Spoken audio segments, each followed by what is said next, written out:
everyone, and welcome back to another episode of Dragonlance, Shadow of the Dragon Queen, right here, right now, on Dork Tales. I'm your Dungeon Master, Kelly. I use he and him as my pronouns, and folks, we are about ready to board the Citadel. That's right, not the Radiant Citadel, but the Flying Shadow Citadel that used to be the Bastion of Takasis.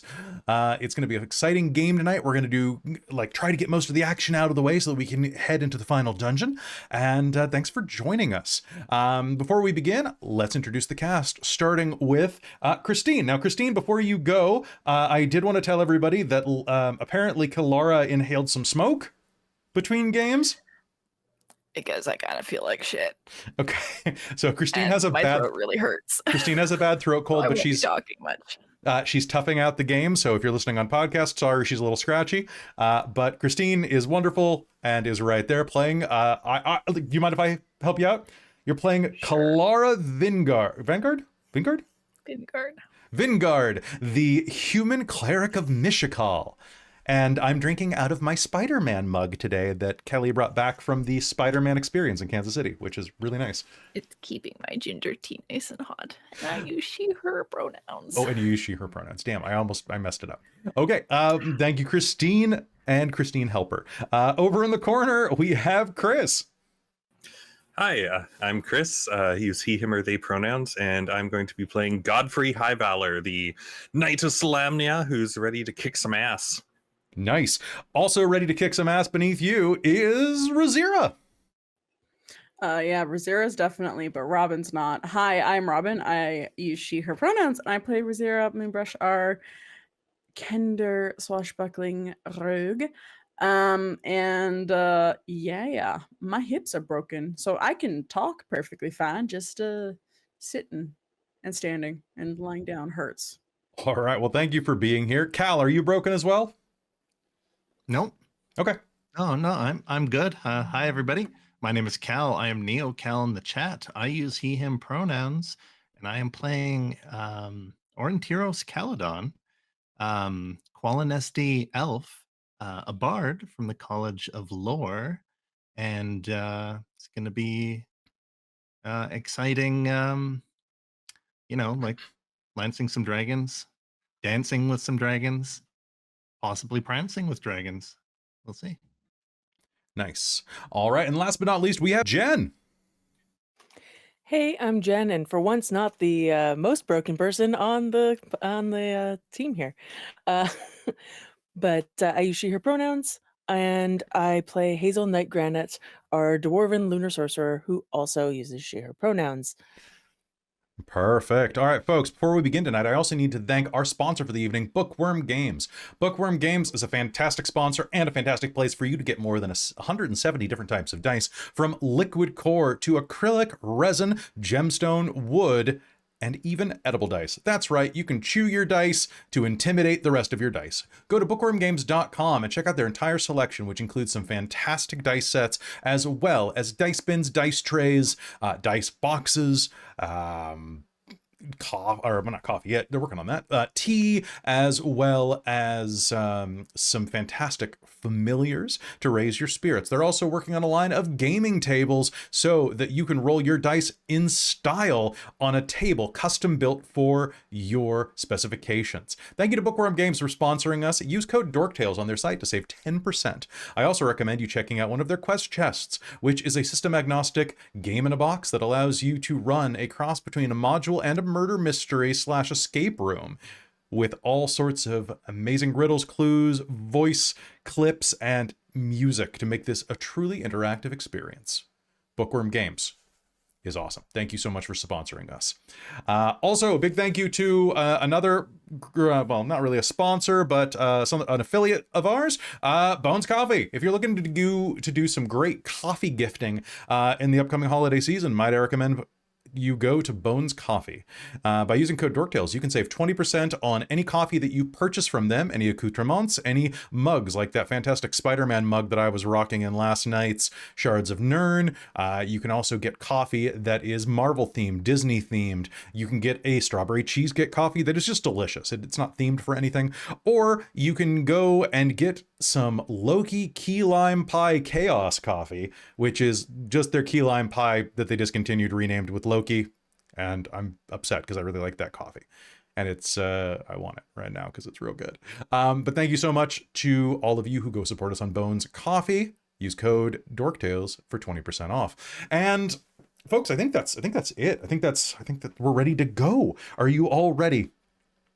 I'm back. You're back. All right. So, last game was the last confirmed long rest that I know you're going to get. So everybody has selected their various my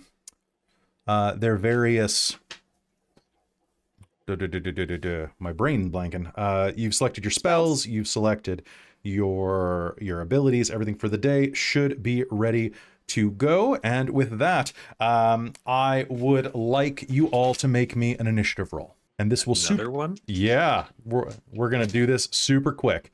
So superseding the previous initiative roll that I made you make before game. Everybody make Ready. Cool. All right. So everybody pop that in our private chat as I abreast people as to what had happened recently. Last time, the characters managed to reconvene with each other. They managed to prevent spies from opening the gates of Kalin and prepared for the siege ahead. They spent a little bit of time with each other and, well, prepared for what could be the end of the road. However, at the end of their rest, they were awoken by the sound of alarm horns. And that's where we're going to be beginning our game. Looking at the initiative sheet right here, I have Aurontiros, followed by Levna, followed by Rizira, followed by... Wow, everybody else has really low initiative. Oh, not true. I've got... Yeah, you made us re-roll I our got good a initiative 19, rolls. okay? You gotta That's keep- like the best Shush. initiative I've rolled all game. You get to keep that one too. Shush you. You get to keep that one too. It's fine. I Godfrey. rolled Race roll so was low. Fantastic compared to this one. Right. Okay, so then I've got Kelara and Hazeal at a 5 and a 6. Okay. My So- last one was a 21. And you're This keeping sucks. it. You're keeping it. It's fine. Okay. Okay, then I've got Hazeal. Then I've got Kelara at the bottom.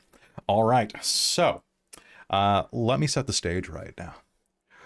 Earlier today, this morning actually, the sky completely grayed out by the smoke of local burning forests.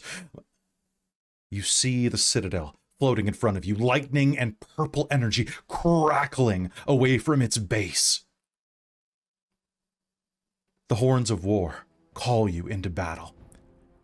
You've spent much of the morning fighting, pushing back the offender. And that is where we are going to pick up game right now. On the trade gate. The trade gate has been under siege for quite some time, and now you find yourselves there, your party split on either side of one of the battlements. Aurontiros, Godfrey, and Rizira on the northern half, Kelara, Levna, and Hazeal on the southern half. 4 Sivak Draconians swoop down out of the fire and smoke around you to disable the ballistas at the front gates, and we are beginning our initiative as you confront them right now. Aurontiros, you are first. 2 of them come down, they swoop down, beginning to tear the ballista apart. You hear a horrible scream as one of them batters one of the troops off the edge of the gate, tossing him down to the ground where he lands limply on the cobblestones below. What do you do? Does it look like the Draconians that were flying have they landed now? They've basically landed on the side of the battlements and are starting to tear into the ballista, or at least they will be very shortly. And the humans along the battlement. They are our? they are part of you. They are Kalin soldiers who were manning the ballista. Ballistae. Shucks. And am I able to see how many there are? How many of soldiers? There are still 2 soldiers on your side of the battlement. Alongside these 2. Yes, down here. Yes. Okay. Let's... You can see that on top of the battlement here is Marshal Vendry giving commands, as well as 2 soldiers flanking her, who are drawing crossbows to fire down and aid you. Okay, and she seems okay right now? She seems okay. She's barking orders. Okay, so keep these 2 monsters off.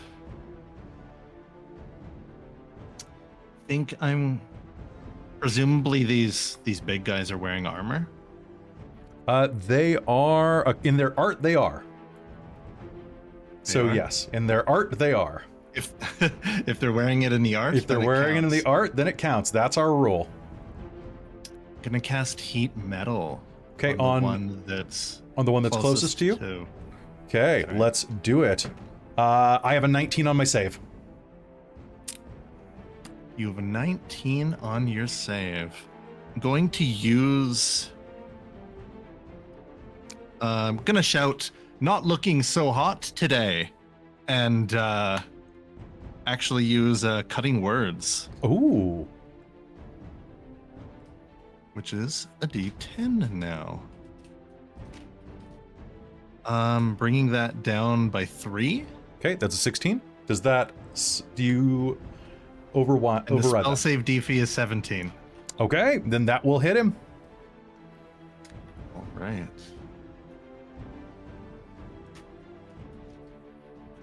And how close is he? Just like He's within about melee 5 feet range? away from you at this point. I'm not able to back up, would I? You know what? Since we're just jumping into this in media res, I can say that you didn't make it quite that close. You could be 5 feet back. Quite that close. Yeah, just so I can fire my bow or retreat if need be. Okay. But I will roll for that fire damage. Yeah, please roll for that. 6 and a 6. 12. That is 12. All right, beautiful. Suddenly his scales begin to hiss as the metal armor that is bolted around him begins to turn bright red. He lets out a horrible scream. And to aid his screaming, Aurontiros will send out their singing sword, wisping through the air. Okay, make me an attack roll if you didn't already. That is 19. That's a hit. Roll me damage. Damage is 10 total. 10 total.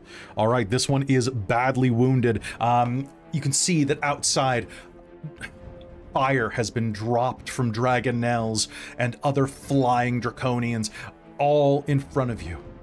You are choked by the smoke of the buildings that Vogler's refugees had taken shelter in before this battle as they burn to a crisp. You throw your blade, it wisps through the air, cutting through some of the smoke and stabbing into the side of this draconian after you use heat metal. We cut down to the southern section of the combat, where Levna, flanked by Kelara and Hazeal, lets out a bloodthirsty roar and charges the draconian to the south. Stepping in front of Kelara and delivering one attack. That is not a crit, but it is a hit. 2 attacks, that is not a crit, but it is a hit. And with haste, a 3rd attack, which is not a crit, but is a hit. 3 hits from that. That's going to be 6, 10, 11. That is going to be 14. And that is going to be 1, 2, 3, 4, 5, 6, 7, 8, 9. So did I said 10, I said 11, 14, and 9. That makes life easy. That is 34 points of damage as she rushes forward, brandishing her longsword, and is going to slam it into this draconian once, twice, 3 times for 34 points of damage. And we cut back to the northern quarter as Rizira encased in mage armor, smoke pluming all around you. I'm going to say that actually visibility here is bad enough that if you wanted to ever make a hide check, you would be able to do so without disadvantage.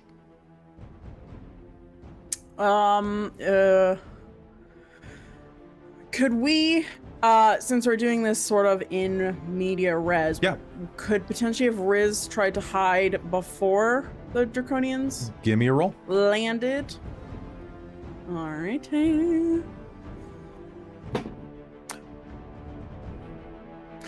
I see Riz's face, Jen. Got that nat 20 on that dice. Okay, so you're going to have advantage on this first attack. Beautiful. All right, there are two Draconians, both with silvery skin of the Civet Draconians. You can see one is a little brighter. That's the one that is to the south, next to the soldiers who are up against the battlement. And the one that Aurontiros is fighting has a much more burnished black, kind of tarnished scaling. Which one do you attack? I think Riz is going to team up with her friends and go after the slightly more black tarnished-y one. All right, go ahead and make me an attack. Perfect, with advantage. She is casting Green Flame Blade at it, so she will do that. All right, with advantage, please. Yes, I rolled 2 15s plus 10 is 25. That's going to be a hit. Perfect. And It will jump. the other, yes, it will jump. Are they Nope. Are they affected by fire damage? Yes, they are. Good. So we need 5d6. And then 2d8 for the flame blade and the rapier, and then an extra d8 for the other guy. So for the silver one that's getting the bounce off, because I rolled one d8 for that one, so it's just a little faster. He's going to take 5 points of fire damage. Okay. All right, and the burnished one is going to take? Oh, that sucks. I rolled 3 1s on 3 of these Oof. die. Yeah, that's 6. 10, 18 plus 18 plus 6.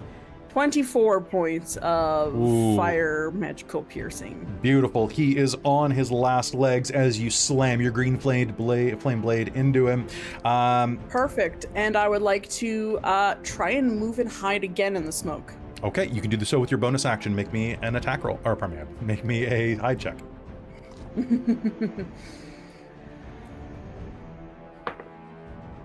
That is going to be a 24. 24, all right, ducking into the smoke. You can hide as he whips around to try to attack you, but it is Godfrey's turn first. Godfrey, what do you do? I'm a stab a bitch. Okay, the one right in front of you is poised. Yep. Green flame blade explodes out of a wound that Rizira, who now is vanished somewhere, has stabbed him with, and what do you get? That will be a 31. 31's gonna hit. Roll me damage. So that will be 10. Sorry, I can't math right now. Is it 11 or more? Oh yeah. All right, how do you want to do this? So it's 22. 20. So Rizira comes in with the flame blade, and as it's like trying to look for Rizira, who just vanished in front of it, I'm just gonna come in right beside it and just stab it up, like kind of in between the arms with the Dragonlance. All right, as you do so, can I please get a wisdom save, from all 3 of you? So Aurontiros, Rizira, and Godfrey. Aurontiros, you are close enough, and Rizira, you will have advantage. Yeah, I was gonna say, I'm pretty sure I have advantage on this, right? 14. 14, okay. I rolled 2 2s, so that's a 6. Am I frightened? You are going to be magically creeped out by this. I'm gonna choose my legendary resistance to not be frightened. Perfect. All right. And Aurontiros, what'd you get? On these rolls, does Jack of all trades Yes. apply if I'm not Or no, proficient? pardon me. No, it in- doesn't. no. It doesn't. It's only on ability checks. Right. It's not on saves. It's on checks. Right. All right, in that case, 15. 15 is enough. All right, so Rizira, you choose not to be afraid as this mystical fear grips you. However, one of the soldiers immediately to the south is going to shriek and drop his weapons and run inside of the tower. Is 14 enough? A 14 is enough. He got a 10, unfortunately. All right, Godfrey, you may continue your turn as normal. Perfect. I'm going to pass through my ghost. Murderer! Whatever. And just stab at the other one. All right, so the Draconian dissolves into a pile of ash and forms the shape of Godfrey's ghost, screaming murderer. You're going to run right through yourself, going whatever, and attack the other one. What'd you get?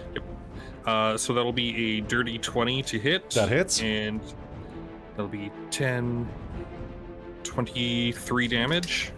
Okay. And, I'm going to move a little bit closer and haste. Make a haste action. Haste attack. Ooh, 18. 18 is going to be a hit. Nice. So it was 10, 18, 21 damage. 21 damage. It is still up, but is very, very messed up by your stab. Did you roll the extra damage for the Dragonlance? I certainly did. Okay, the Dragonlance is going to flash in front of your eyes as it pierces this one, and it is going to let out this unholy roar. Do you have anything else you want to do with your turn? Nope. I'm done. Okay. As you do so, as you slam into this Draconian, it is going to let out a horrible shriek and raise its serrated blade and take some attacks on you. That is going to be great. That's going to be dueling 15s. All right, No, sir. It's going to struggle hacking at you as it tries to, the Dragonlance piercing into it, and it's going to pull itself out, leaving a huge, meaty chunk of its flesh on the side of the Dragonlance as it whips around and slashes at you with its tail. That tail is going to be a 23 to hit. That'll hit. Okay, you are going to take 7 points of bludgeoning damage, and I need you to make me a strength save. Ooh, that's ridiculous. 28? 28, all right, it slams into your thighs, and you are not knocked over at all.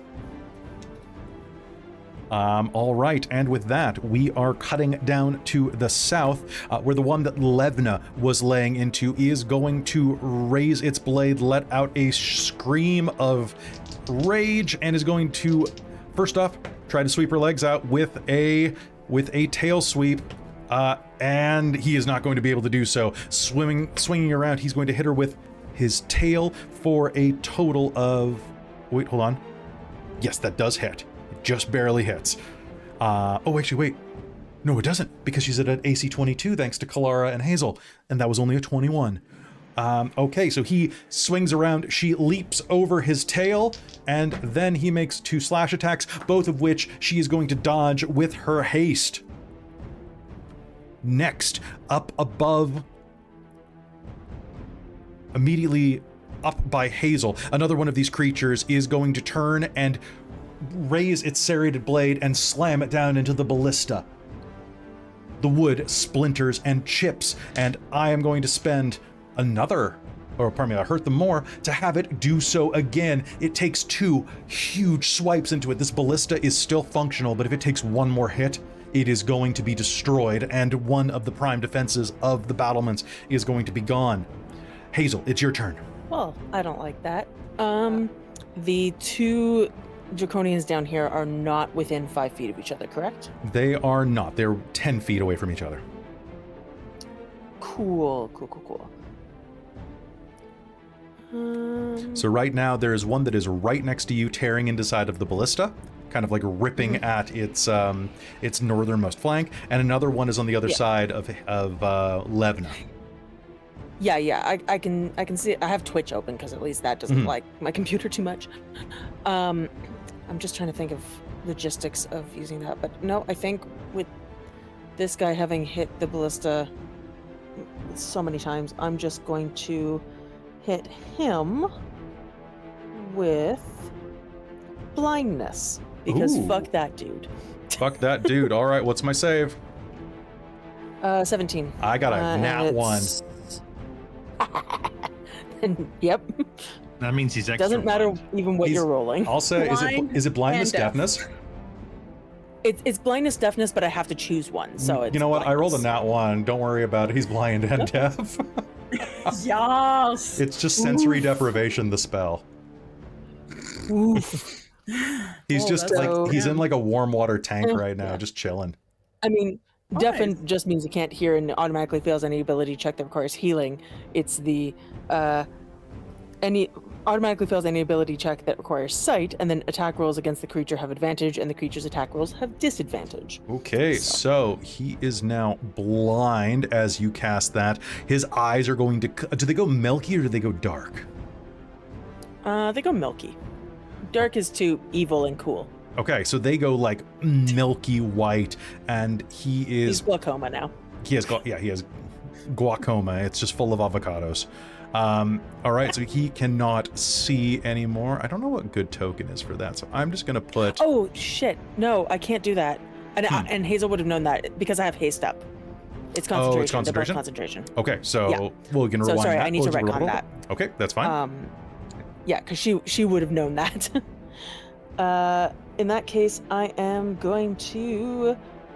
I'm gonna sacred flame the bitch. All right. Well, I still got a nat 1. We're gonna keep that then. So roll me double Cool, damage. That works for me. Yay! Thank you. That's kind. It's the only kindness you're getting this session. I guarantee. Right? Oh Jesus. So because it's 2 d8s, I was right on that. Just gonna double check. Yeah, it's 2 d8s. So I rolled 4 d8s. I got 3 6s and a 7. So that's 25. 25 points of damage on Sacred Flame. Uh-huh. Okay, And so if the other one had been within 5 feet, I could have hit him too. oh my god, But he's not. he's not. Thank Takasis. Okay, so that Sacred Flame is going to light him up. He's on fire as Sacred Flame erupts, coating him with this searing white hot flame. Do you have anything else you want to do on your turn? Nope, that is it. Because actually, I kind of want to move. Can I move down, kind of in between him and the ballista without like? Yep, absolutely. All right, so scooting through that does not provoke his opportunity range because you're staying inside. All right, and Kelara, then it is your turn. All right. So I would like to Solidarity's action, and I would like to give the help action to Levna. Okay. And make a bonus action weapon attack against the guy that Hazeal just tried to blind and realized she couldn't. Okay. So Go she'll ahead. have advantage. I think that's basically that she gets advantage against him. Yes, she will. And as part of that, I will Divine Strike with the weapon. All right, sounds good. Go ahead and make me an attack roll. That is, let me find, 21 to hit. 21 to hit is going to be plenty. Go ahead and roll me damage with your Divine Strike as you reach out and smack him Question. with your staff. If I'm using a shield, can I two-hand my staff? No. Okay, You have to one hand, so it's hand. just a d6.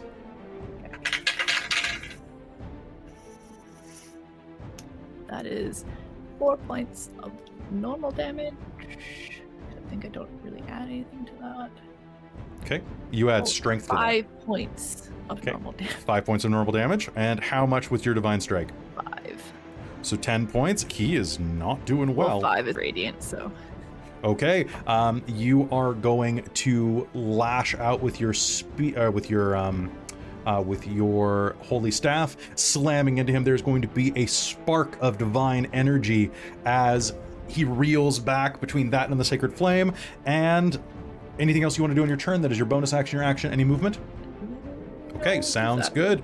Now we are going into NPC actions. All right, the one that is behind the Sivak Draconian that Levna is fighting is going to take a swing. Otherwise, she's going to yell at Levna to get him. Okay. Is going to take a swing out and is actually going to hit because he has a +3 to hit. That is going to be a D8 +1. That is 6 points of damage to the one that Levna is fighting from the Kalaman soldier to the south. Oh, I love it when NPCs are actually useful. All right, from there, it is... there is going to be a barrage of crossbow bolts from the 2 others that are down there.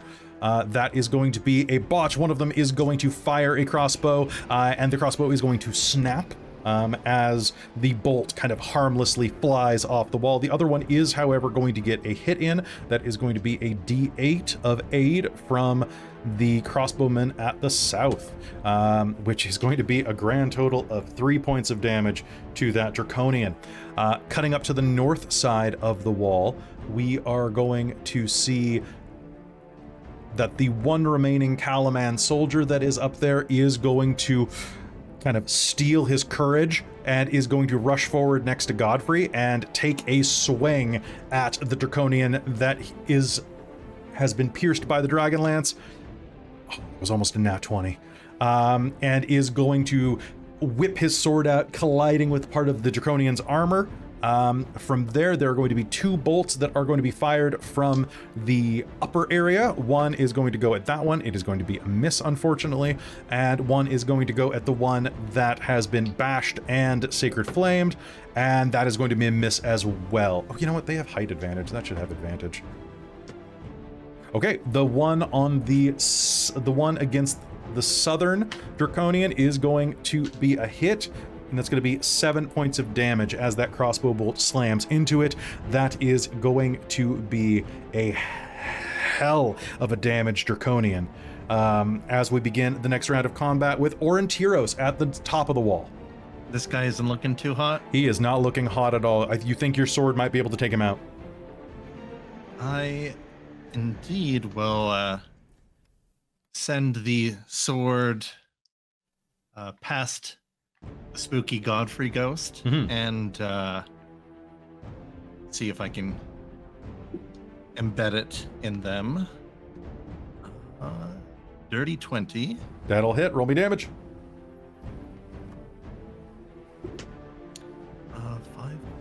10. 10. How do you do it?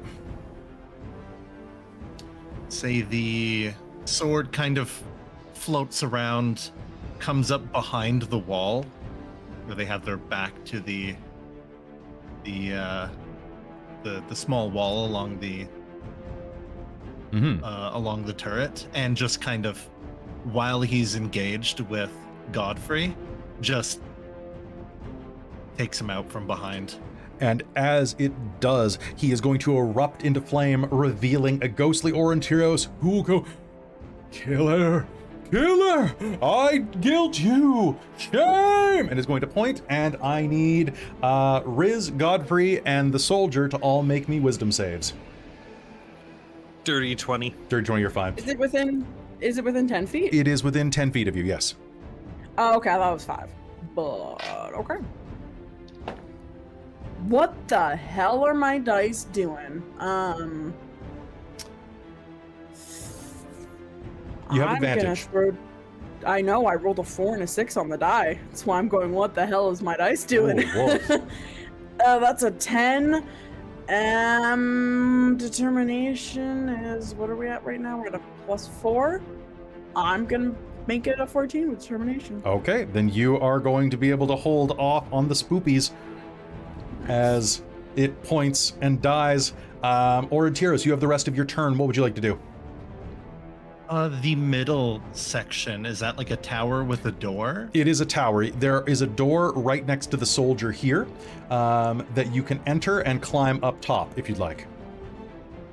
Does this area, does it look like there are going to be any more landing? You at don't this see site? any incoming with your elven perception. About how I'll- tall is... So I'll say that's about 20 feet taller. So with your 35-foot movement speed, you can go 5, 10, 15, 20, 25, 30. You can be almost up the ladder on your turn, or you can make it all the way up if you take a double move. Oh, use my action to Yep. move? If you want to, you can be out the hatch. Yeah, let's do that. Okay. Let's hustle double time. All right. The, Aurontiros rushes southward, pushing past the brave Calaman soldier, and is going to head into the tower. Well, you'll see one of the Calaman soldiers that was spooked by Godfrey cowering in the corner. I'm gonna yell at him like, "Soldier, get a hold of yourself. Ghosts aren't real. Draconians are." As I move past him. All right, he's going to be pretty shaken, but you will be able to shout at him. Down at the south of the wall, Levna is locked in combat with these Draconians. Levna is going to make an attack roll using Kilara's advantage. That's going to be a hit on that one. And that one had been peppered significantly by all manner of creatures, but that's not going to be enough to down him, so she's going to make another attack. That is a nat 20, and is going to make another attack. That is a 19, which is a crit for her. Oh my gosh, 2 crits, go Levna! Oh, God, always play Destroy him, champion destroy fighters. him. Oh my God. Okay. Right? So that is going to be 1, 2. She's using it two-handed, so that is 5d10 damage plus 15. Oh yeah, he's dead. He's dead big time. Okay, and then she is going to roll an 18 on her wisdom save. Thank crap. As she rushes forward and, using the speed of haste, is going to cleave into this one over and over and over, reducing it to pulp. And from that bloody, ragged mess will rise an illusory Levna, which will shout out the typical call of "Murderer! Murderer!" with, "Oh, shut up already! Don't let that one reach the ballista!" she will say, and point at the surviving one to the north. Boop. And can I get, technically he was right here. So I need a test from Hazeal and from Generic Soldier South. Generic Soldier South succeeds. Hazeal, give me a wisdom save.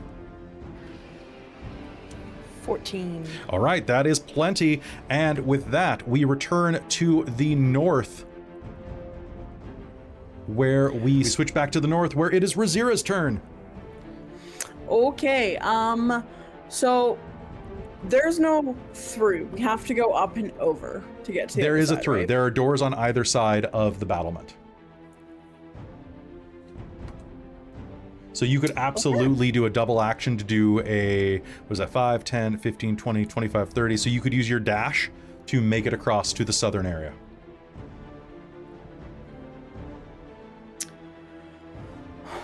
Okay, I'd have to use my dash either way, right? You'd have to use your dash Yeah, to make you it there. So could- you lose the opportunity of, you'd lose stealth to do this.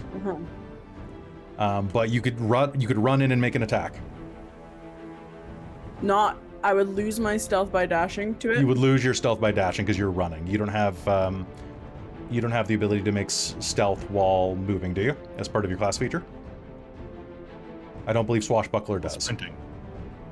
Oh, that's an extra ability. Certain classes and races have the ability to make stealth rolls while running. Right? It's pretty I did not dope. know that. Cool.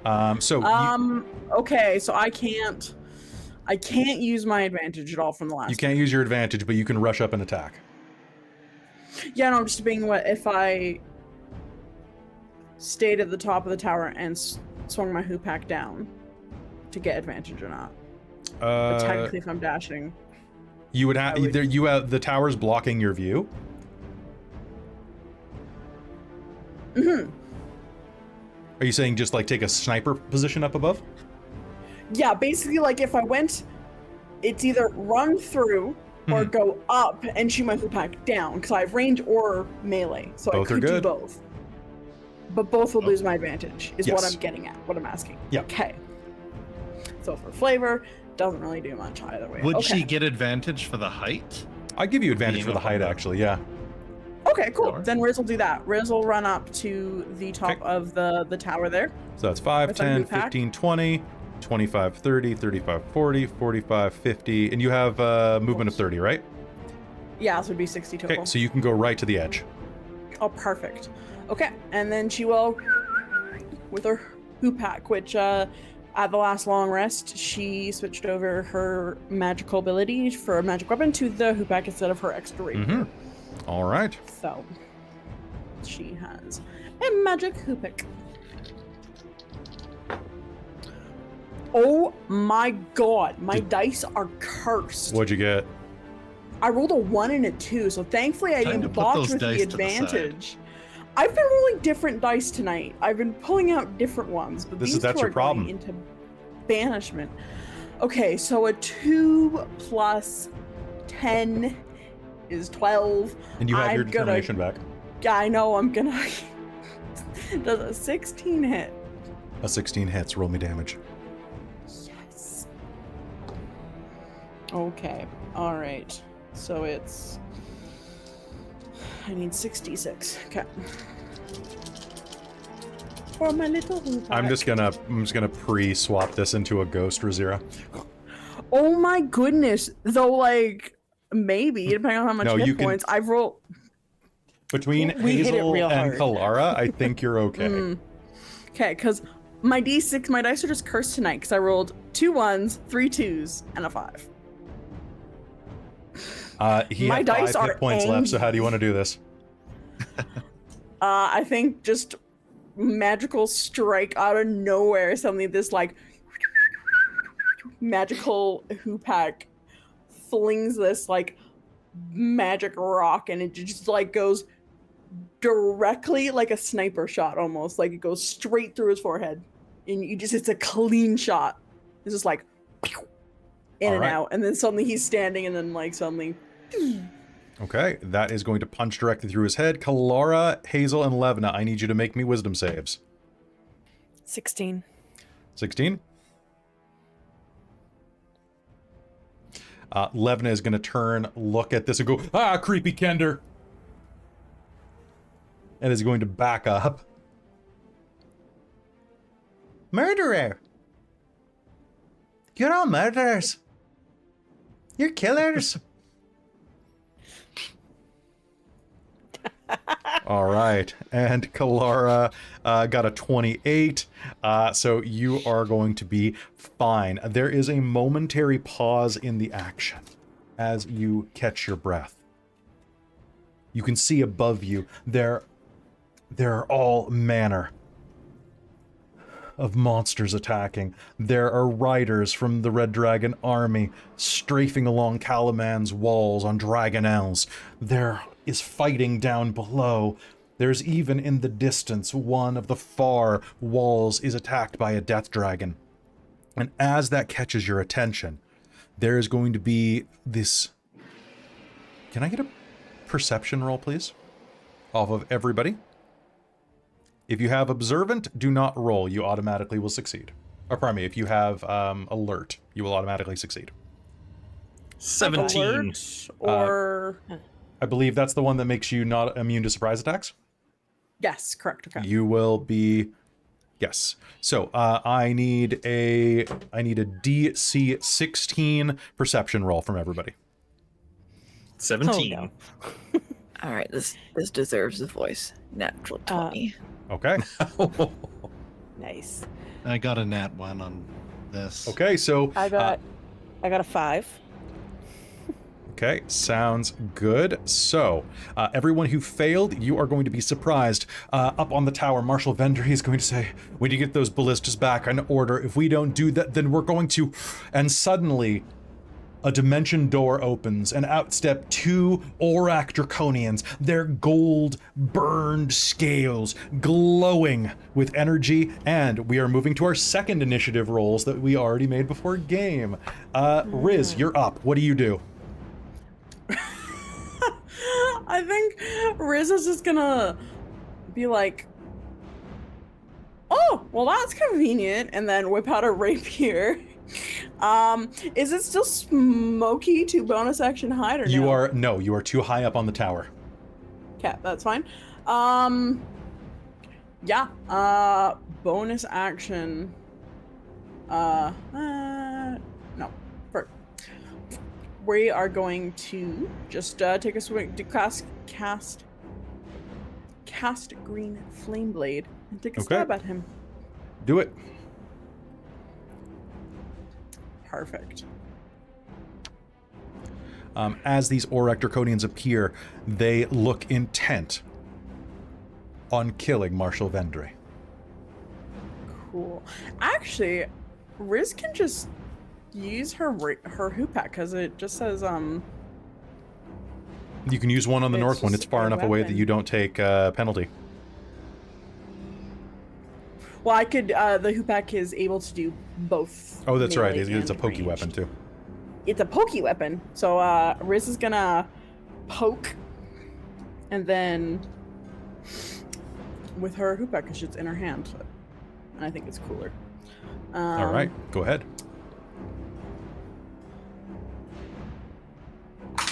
Oh my goodness, sorry, I dropped that on the table. What the hell? I rolled a 3, so that's a 13. Okay. I don't think I have determination. You do not at the moment. You Again. just spent it. I do not. So, yeah, 13. 13. You stab forward, and it's too late for that. The Aurak Draconian is going to step out of the way as your hoopak thrusts forward, and I'm just going to hurt them more to make an attack against you, actually, as you do so. And I am going to use my energy. No, I'm going to use my rend attack. Oh, you know what? I'm spending a hurt them more on this. It's going to crackle with energy as you stab. It's going to grab the edge of your hoopak and say, "Your mind is mine." And can you please do me a favor and make me a wisdom save? I don't wanna. Oh, I want you to, so. You have determination back after this round, though. Or after this Cool. turn. Oh, so not, I can't apply it to this roll No. if need be? Nope, because we called the roll before it was bought. You can apply, you can apply it to the wisdom save. Okay, that's what I was asking, Yes. yes. Okay. Unless it's a nat 1. No, it's not that one. There's gonna be a 13. I'm gonna put my determination to make that a 17. 17 is going to pass. Yay. So you are going to feel your mind begin to be seized up by the command, the dominate spell that was ready to override your mind, and it just doesn't take. So, Cool. do you have anything else to do on your Bonus action. I would like to stab it. turn? Okay, you may stab it with your bone. Do you have a weapon in your offhand? What? Because a bonus action is with a light weapon in your offhand. But if you're just using the hoopak, you don't have a weapon in your offhand because it's a two-handed weapon.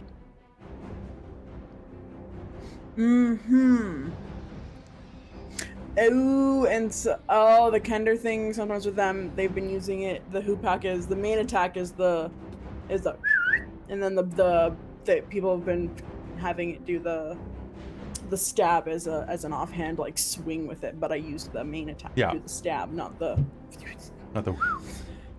So unfortunately, you can't wind up at this point. I'm sorry. Alright, that's fine. I should Okay. have taken up my rapier instead of doing the flavor. Oh well. It's Fuck. Okay.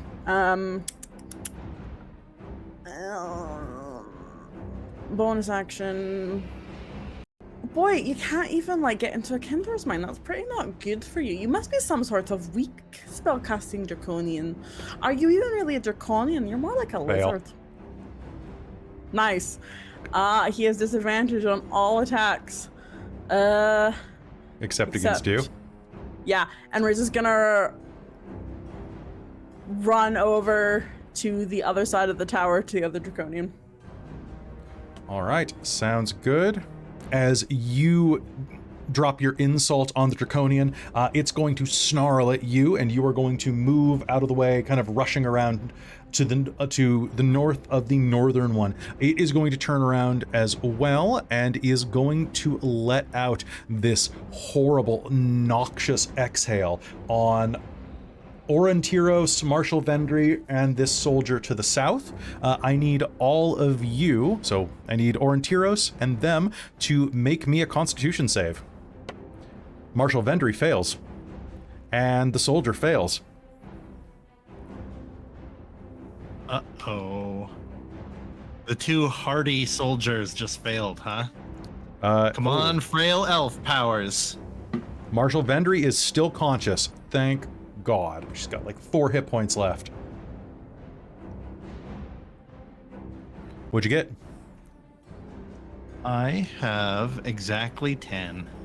Exactly 10. All right, a cone of noxious breath fires out of that dragon's mouth, coating the area. You are going to take, that is 6, 12, 18, 22 points of poison damage and gain a level of exhaustion.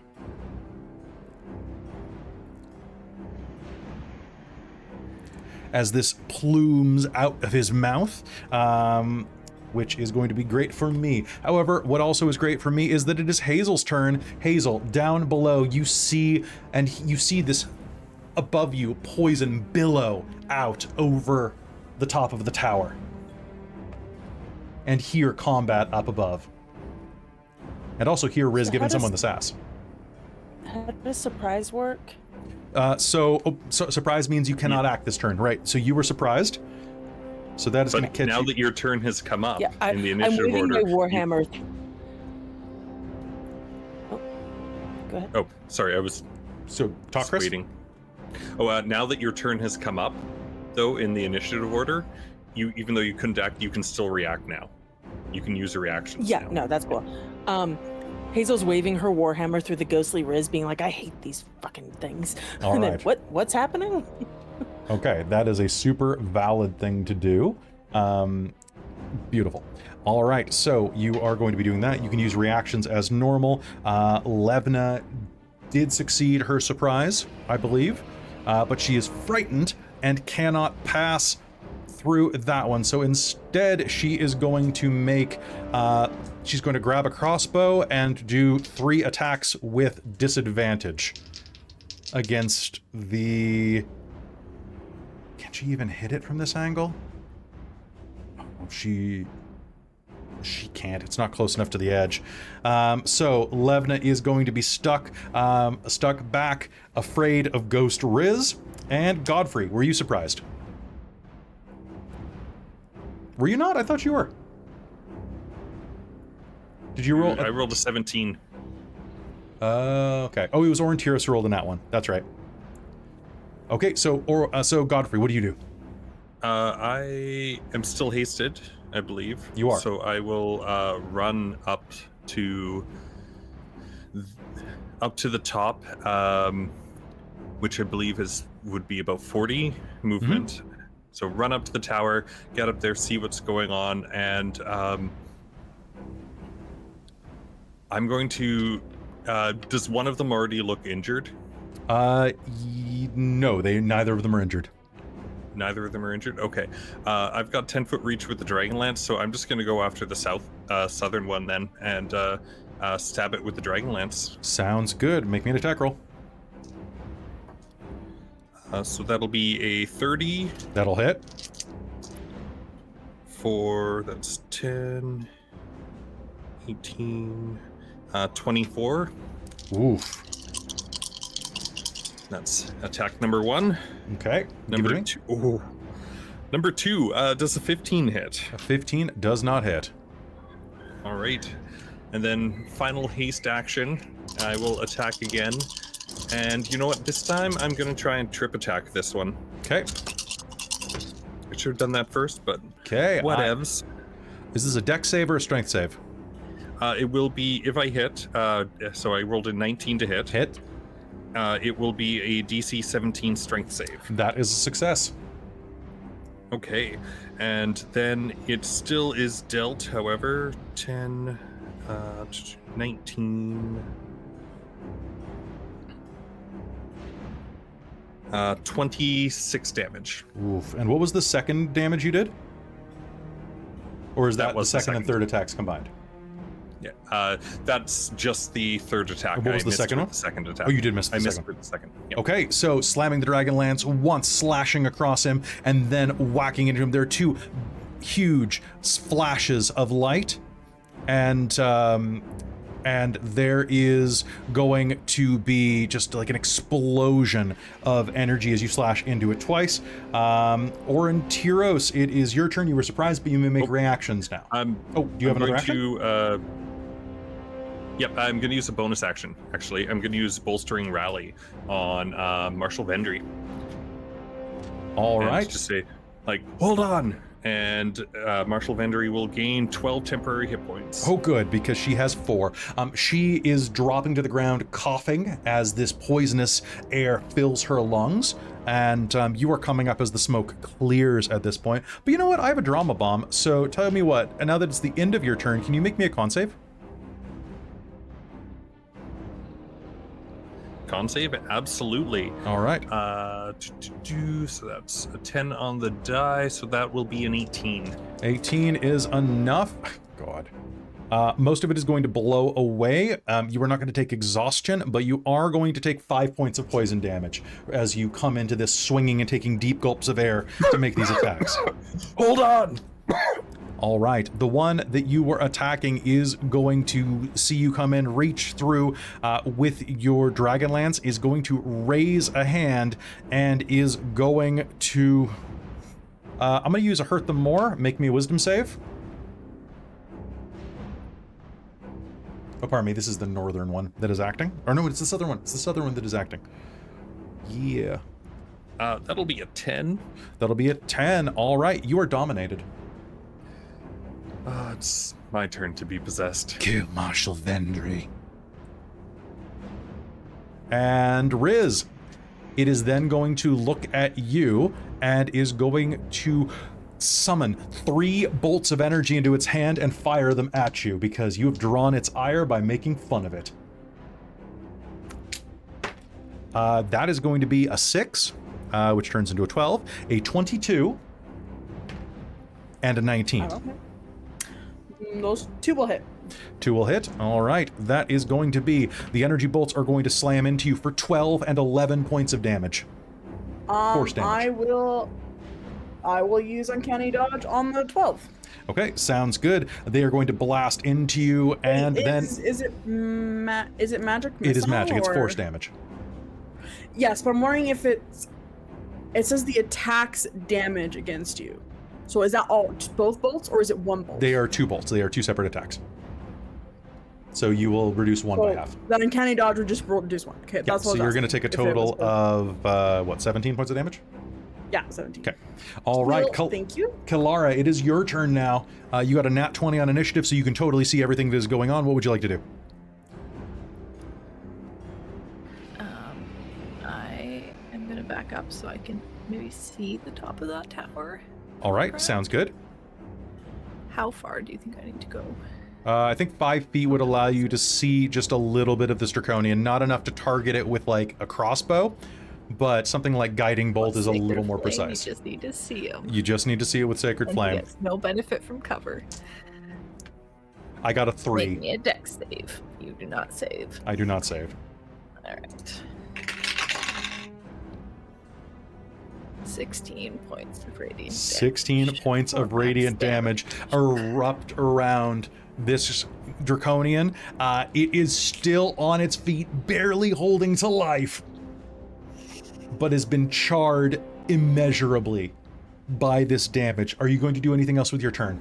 So that was your action? I think that's probably it. Okay. Yeah, because I guess it's the far one who had Dominate up. Right? Hmm. I can't see him. Oh, actually, no. Wait. The one that you just hit is the one that had Dominate up. So the give one you... she just hit was the one with Save on Dominate. holding that. And that... I'm going to spend a Hurt the More to reroll that because... Okay, so it is 10 or the damage I have suffered, right? Whichever Or is half higher. the damage that you Half the damage suffered you is higher. suffered, whatever is higher. Okay, so that is a 12 that I've just rolled. So he succeeded in holding his Dominate. Just barely, and you spent my last Hurt the More because of that. Wait a second. Wait a second. Yes, you can.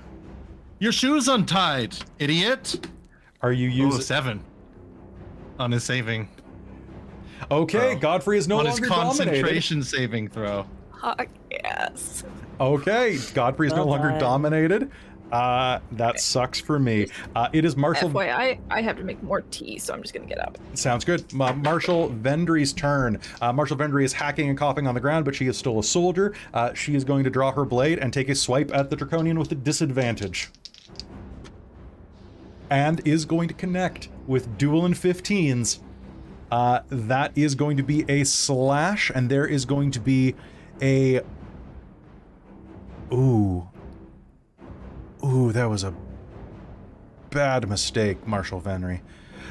So Vendry is going to slash out, opening this thing's throat, and as it is dropped down to 0 hit points, suddenly its magical essence is going to lash out as a ball of lightning that is going to strike at her. That's going to be a dex save with disadvantage for her. That is actually going to be a... I'm going to say that's a pass. Yeah, just barely. And I need... It's going to go off to 2 creatures within 15 feet. I am going to roll randomly to see who that hits. So that is 1, 2, 3, 4, 5, 6. Okay. He's dying into ball lightning. Yeah. 1, 2, 3, 4, 5. Aurontiros and unnamed soldier to the south of Aurontiros are going to be struck by this. I need dex saves from both of you. Come on, magic fey die. Oh, dice. Holy moly. Wait, I'm proficient in the dex. You are. Okay, soldier is going to roll a 13, which is going to be... I'll say they have a dex bonus. What is your save? What'd you get? It was 13, but I'm going to use determination if I can. You absolutely can. All right, you're going to take 4 points of lightning damage and are not stunned. Marshall Vendry is going to not be stunned as well. He's going to take 4 points of damage, which are going to be absorbed into that temp hit points that were granted to her. And that is going to be it for that one as it explodes into a ball of lightning, knocking the soldier next to Aurontiros on his ass. He is still alive, though. Top of the initiative with Rizira. Okay, so... yeah, just gonna be the stabby boy right in front of me. Rizira's gonna switch to her rapiers and take a stab with All green right. flame blade. Sounds good. All right, dice. I don't trust any of you. I trust them. I don't. I do not. A 5. I rolled a 5. That's gonna be a 15, and I'm going to throw determination on it because I don't trust my Okay. dice. All right, that'll hit. Perfect. So,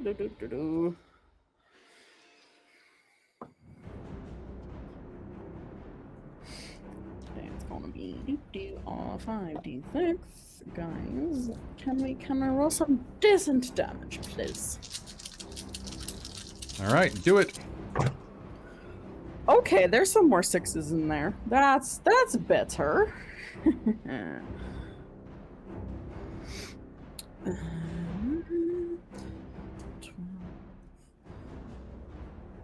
17. Oh, 20. 20. No. 32 Wow. points of piercing and fire damage. All right. 32. Mhm. Oof. How's All it right. looking? This one is definitely bloodied as you slam your blade into a green flame blade is going to just kind of whiff around it, but is going to sear into its flesh. What else are you doing? Cool. I will do an offhand rapier attack again. Sounds good. Make me an With my attack roll. bonus action. I will. All right, that's some better numbers. 23. 23 damage or 23 hit? Yep. 23 to hit. Okay, that'll hit. Absolutely. Roll me damage. Oh, that's gonna be 2 points of piercing damage. Hey, it's something. All right, so you're going to stab into it. It is going to be his turn now. He is going to see Marshal Vendry on the ground, see you stabbing him, and you know what? You got to complete the mission. So he is going to make Marshal Vendry. He's going to make 2 rend attacks on her. That is going to be a 17. She's wearing full plate though, so that's going to be a miss. Second attack is going to be a hit. That is going to be 1d12. That's going to be 12 points of damage. She now has 1 hit point left. And you gotta finish the fight. That's going to be... Let's do it with my final attack. And he is going to slash down again, dealing... that is going to be a 22 to hit. And that is going to be 7 points of slashing. Someone else that has reaction that can intervene. Anyone? I can't see and I don't know what's going on, so I was unfortunately, no. I don't I have was any gonna ability to intervene as the rogue. They Give don't me you 2 anything. reactions. I was going to say, Kelly, isn't this actually the one after Rizira? Isn't that one dead? The one after Rizira? No, that was the other one. Damn. Unfortunately. What was his initiative, just out of curiosity? Actually, it is... I'm going to spend something good happens, Hazeal. He lowers his hand. What do you do? If I can back up enough to see, I Yep. can cast shield, I think. I don't know if I have the distance on it. is the only thing. You stand on the parapet. I'll say something good happens. You will be able to see Marshal Vendry and the claws coming down because it's very dramatic. Lightning crashes in the sky, the claws go up, and you can cast shield. I will shield Marshal Vendry. Okay, that means that is going to miss. It is going to collide off the With my shield. special ability. And shield with your everyone special else. ability to cast shield at range. Hazeal, that is your reaction. It is your turn. What do you do? And I have said that you can see cool. this person with 3/4 cover. This creature with 3/4 cover. Yeah, I will Sacred Flame from down here then. All right. That is a fail. Give me damage. Nice. That is 13. 13. Thanks for letting me round down to an even number. Okay. Anything else on your turn? As Sacred Flame erupts, you see the pinpoint prick of this draconian lighting him on fire. That is all I can do. All right. But at least shield will last for the round. All right. It is Levna's turn. Levna's going to make another wisdom save. It is not going to be able to pass scary Riz. Scary, spooky, dead Riz. Just I like how she's fine with herself, but Riz is terrifying her. scary Riz. Scary Riz. Can with I know this isn't how haste works, but with haste, can she make another check? No, unfortunately not. She's just scared in fast motion like Shaggy. All right. Like Zoinks. Speedy scared. Speedy scared. All right, and that means that it is Godfrey's turn. Oh gosh. Okay. So these ones blow up. They when do. you hurt them. I'm going to 1, 2, or 5, 10, 15, 20. I'm going to go over here. Yep. And I'm like just run around everyone, and I'm going to try and grab this one. Okay. And so give me an opposed either athletics or acrobatics check on your part. I'm using athletics. Okay, your DC is 5. Oh, all right. You are grabbed. So next what I'm going to do is I'm going to move over here and drag you with me. Okay. So you Is drag it. him leaving my attack range? Not or 'cause willingly, God- though. That's Unfortunately not. Yeah, Cap. Yep, they're that's what not I was using their thinking. movement to do that. I actually want to drag them over here with me. Okay. I'll spend the extra movement to kind of turn around, and then for my second attack, I'm going to do the exact same thing. So please make another check, because this time I'm pushing you off the ledge. God damn it! I got a 5. So that'll be a 18. An 18. Do I have a fly speed? I don't have a fly speed. What is wrong with me? Okay, so you are going to grab him and throw him just off basically- the tower. Okay, so a medieval tower, if the walls are 20 feet high, and I said, so that's going to be 3d6 of falling damage. It was 20 feet taller than the wall. And the wall's the wall, probably yeah. 30 feet, to be honest. So let's say that's going to be 46. And I wish I could roll this wall on a fireball. 5, 10, 15, 16 points of damage from the fall as he lands on the ground in a heap. And Godfrey, what else do you want to do? I don't actually think I have anything. Oh, I've got a javelin. Okay, I'm that's gonna your just like the haste attack. I'm just gonna lean over the edge and just throw. Okay, give me that roll with advantage Amazing. because he's prone and you are firing from above. Thank you for And the stay advantage. Because the first roll was a 1, so that will be a 16. A 16 is well. You have determination. I don't, because I'm using it on that Okay, roll for. all right, roll me dirty damage. 20. So that'll just be 10 damage. All right, 10 damage. You are going to hurl the javelin down into his form, and there is going to be an eruption of light as he explodes. And with that, the immediate concern on the wall ends. Marshal Vendrick picks herself up, hacking up along. Thanks for the help. I appreciate it.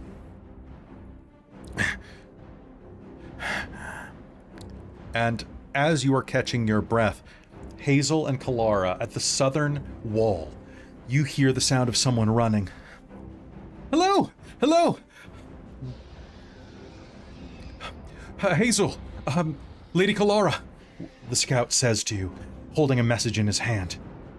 Only minutes ago, we had reports of seeing a small group of coppery Dragonnels landing in a grove southwest of the city. They don't look like the kind the Dragon Army flies. Only one of them has a rider.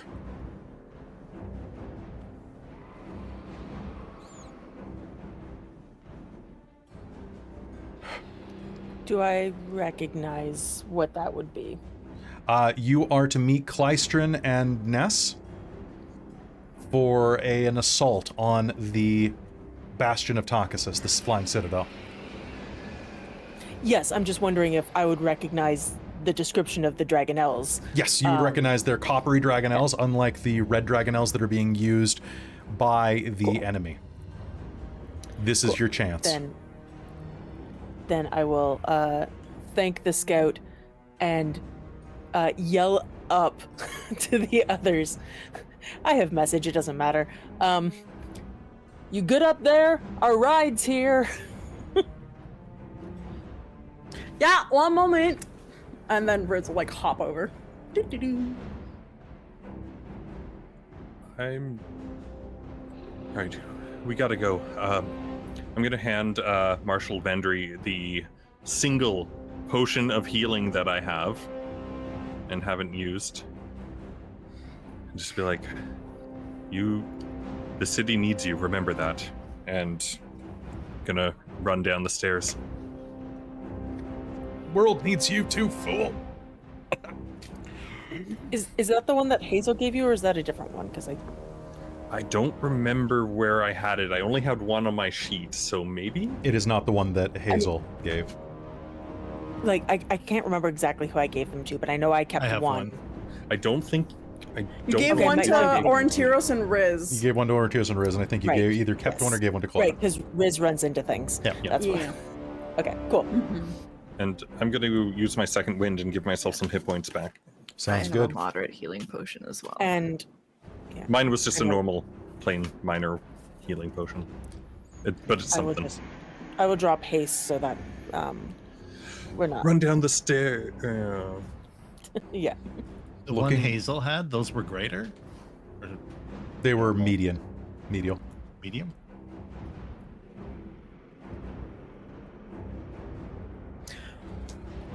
As you all assemble at the base of the tower, preparing and sharing the message that your ride has come to the southwest, looking across the way, you see that the dragon army is in deep ranks there, flanking the city. There's no way you're getting through there on foot. And then Aurontiros, with your incredible perception, and your passive perception is 20 what? 6. Does anybody have a 26 as well? Okay. 22. 22, that's pretty 11. good. Aurontiros, from your vantage point on top of the battlement, you will see that there on one of the towers in Calaman Castle, there is a strange but familiar device sitting atop one of the stables. It is shaped like a giant catapult.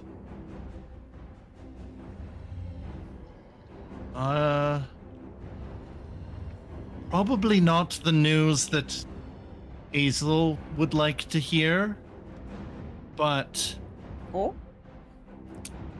if you recall a certain gnomish catapult, where? Where are I- heroes? Where? and they will point it out to everyone. There on the castle walls is a newly constructed gnome flinger. Riz grabs Hazel's hand and just starts yoinking and running. Hazeal will pull her arm away from Riz and just kind of shake her head and go, let's get it over with. And will go herself. Nice character growth. We're in war. You gotta do shitty things in war. All right. Like fly. You all rush your way over there to the upper echelons of the towers, up into the castle. And as you rush, you can see this place off to the side next to some of the old defunct stables, where you see a pair of gnomes arguing. Do you think it's up to snuff? Well, I think it probably is. And you see Rookledust and Than having a bit of an argument. I mean, your design is good, Rookledust says, but I just don't know if it really... Have you double-checked the tension coils? Of course I double-checked the tension coils, Than says. I added 3 more in, just for fun. I guess that would be pretty good. What are you guys arguing about? Oh. Well, we're trying to get away. We thought it would be good to set one of these up here, so that we could deploy any soldiers throughout the city as needed. Yeah, we're ready to go. Oh, sure. Where are you Ready headed to? test subjects? Business District? Uh, Warriors Gate? Out. How far out? Yeah, I don't know. Glance at the Citadel. I can't fire all the way up there. The furthest I could get is probably. We just need to get over to where Clayton landed. Where did they land? Are they outside? How far outside?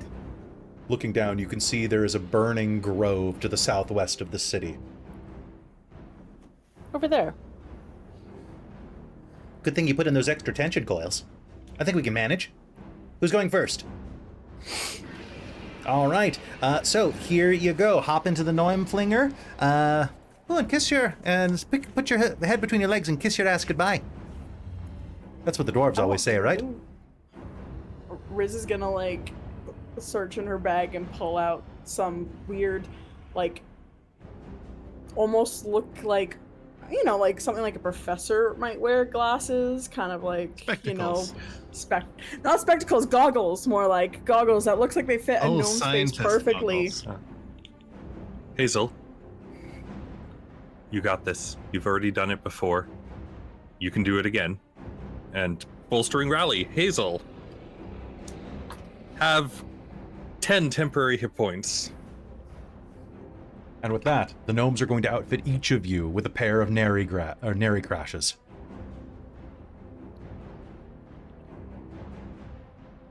These large, expandable tanks fit over your back, and one by one, you are all loaded into it. And launched through the air, flying like flung stones across a pond. The air whips around you as you take to the sky, sailing through smoking Dragonnel fire, through arrow flight, and beyond.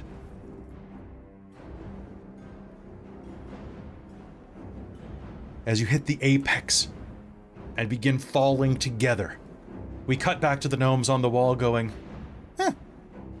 you know, I wasn't sure the design was going to work, but you're flying pretty well. Did you mean to aim them at the fire? I thought they wanted the fire. And as you are falling, you are going to pull the ripcords. Parachutes are going to erupt out of the side of your bags, your nary crashes, and you are going to find yourself falling, and then suddenly drifting downward. Calaman's scouts weren't the only ones to see Clystron and the Dragonnels land. The grove ahead is in flames. From amid the smoke comes the sound of bestial screeching. And let's go ahead and can I get an initiative roll, please? Yes. I'm wondering if we're still up in the air for if we get any. If you are drifting down, you can have a air. round or two to prep. Yeah, absolutely. Hazeal is running on pure panic because I rolled a nat 20 on initiative. Oh my! Oh boy. Nice. My dice. I rolled a 3, so that is a 16. I'm just happy I have a double digit again with my 11. Ooh. Big numbers. Riz is just not big having numbers. the time tonight. Okay, so oh god, you guys are so lucky. God, I rolled the worst initiative of this game. Okay, so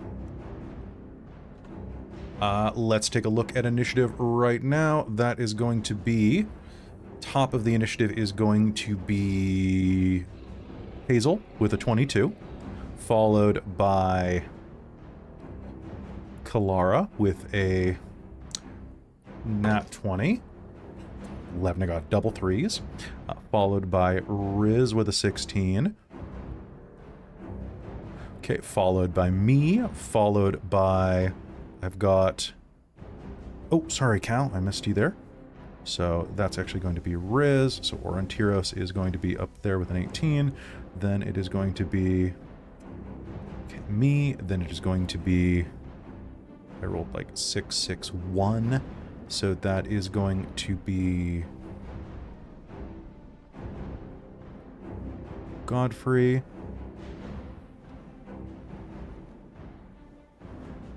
Levna and all right. As you float to the ground, I'm going to give you a round to do any type of prep that you need to do. As you are looking directly in front of you, we are once again entering a battlefield map. To the north of the map, you can see that there are 5 Dragonnels perched on the unburnt area in front of you. In front of you, however, you see 4 writhing red dragon wormlings making their way through the forest, burning it down to the ground. All around is the conflagration and fighting of the field outside. Smoke, basically anything that is in the burnt ground and trees area on the south of the map is heavily obscured, which means disadvantage on any ranged attacks. Anything outside touches the fray. You are touching down here, and is anybody doing anything as they drift down to the ground? I was asking to take pot shots, which was what I was getting there for. But if we're It's heavily so I wasn't, obscured. Like, prepping. So I would let you make 2 pot shots if you like. Sure. Okay, so I'll let you make 1 pot shot actually, to see if you draw its ire. Anybody else who wants to make pot shots as we're going down, let us go down in initiative order. Hazeal, are you going to be making a pot shot as you land? I was actually hoping to maybe get a spell off if I could. Absolutely. Basically, you can take 1 action before you land. Anything that's the closest you'll be able to get to actually like see them, with the amount of fire and smoke that's in the air. Yeah, fair enough. Are 2 of these within, or would 2 of these be inside a 30-foot cube? Yes. A 30-foot cube. There are 2 to the south and 2 to the north that are both inside of that range. So basically it's 2 pairs. Either pair is inside of that range. Cool. The pair to the north, I would like to cast Hypnotic Pattern on. Ooh, and you have the range for that? It's 120 feet. Okay. I have a... Ooh, 1 sec. Let me just check. What type of save is this? It's a Wisdom saving I have throw. I have a 6 and a 12.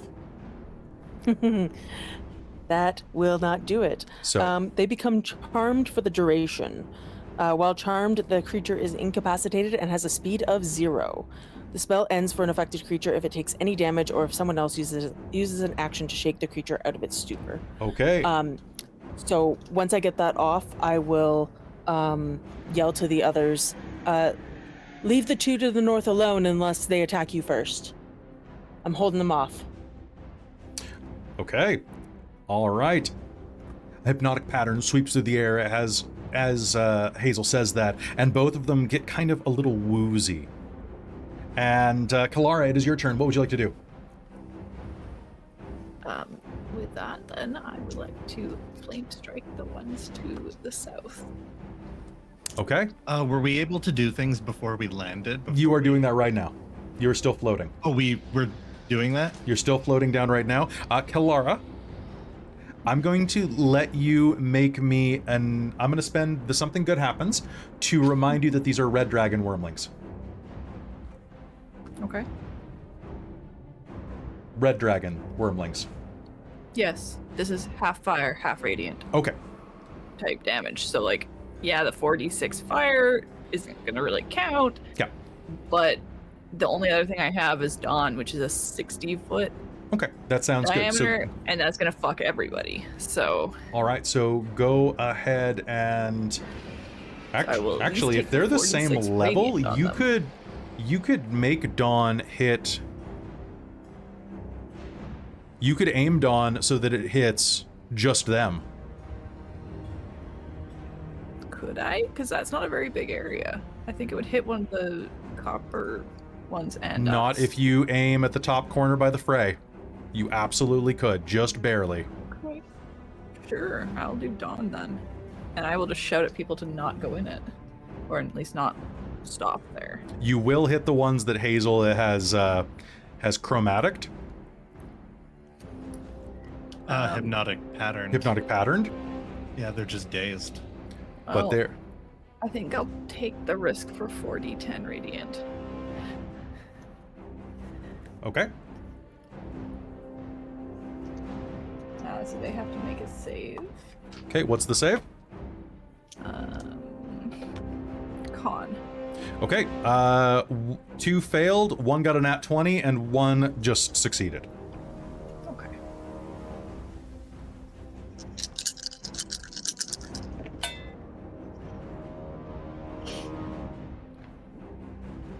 Okay.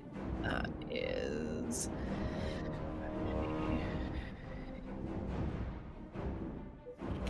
34 points of radiant damage.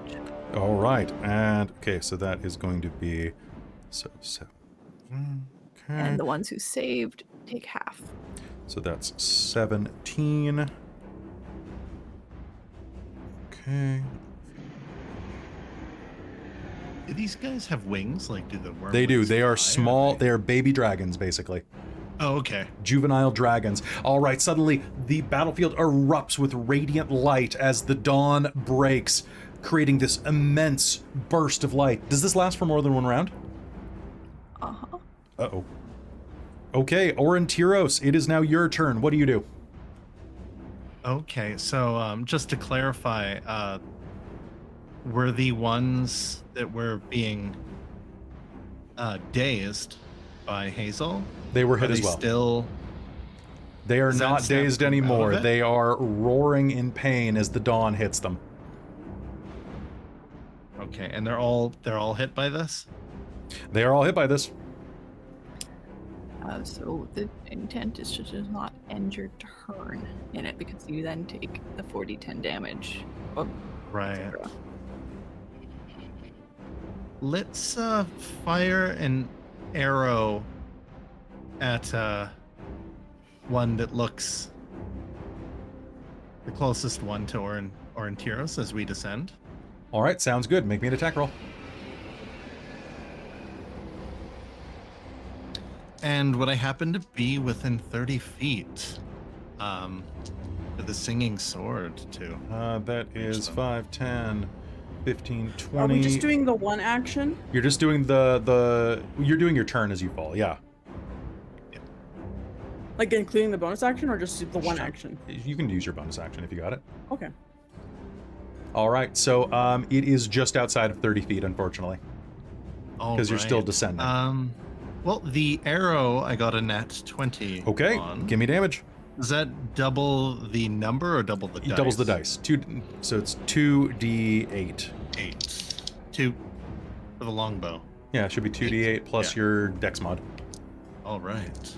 Come on, good numbers. A 5 and a 4. 9 plus 5. It's 14. 14, and that's what. Okay, so your arrow is going to streak out true and is going to slam into that one, piercing its leathery hide. Okay, do you have anything else you'd like to do as your bonus action? For bonus action,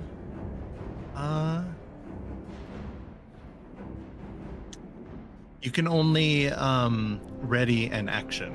Like, Yes. correct? Like hold an action. Yeah.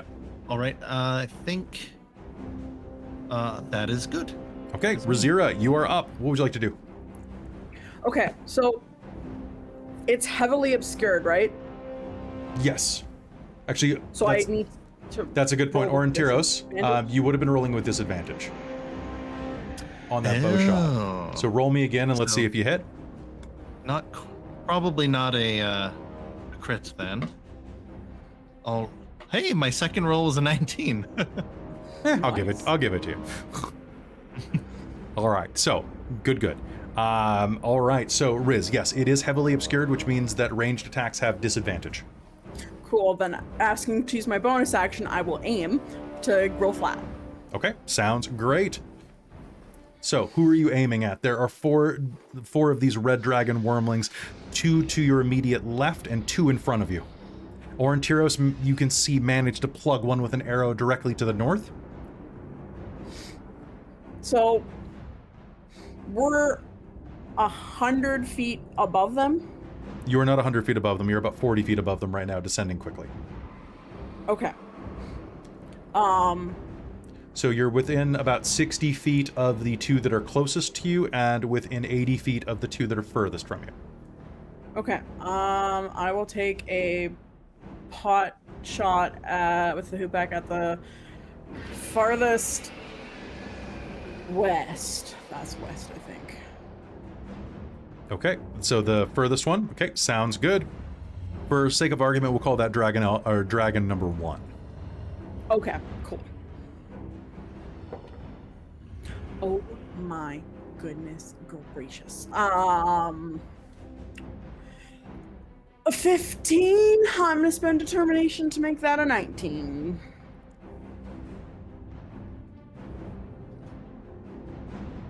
Okay, turning it down to a 19 is going to hit. Roll me damage. Perfect. And this is magical damage.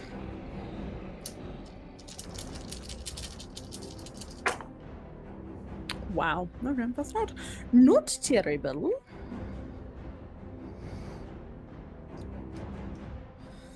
Okay. 31 points of bludgeoning damage 31 points of bludgeoning damage. from the he pack.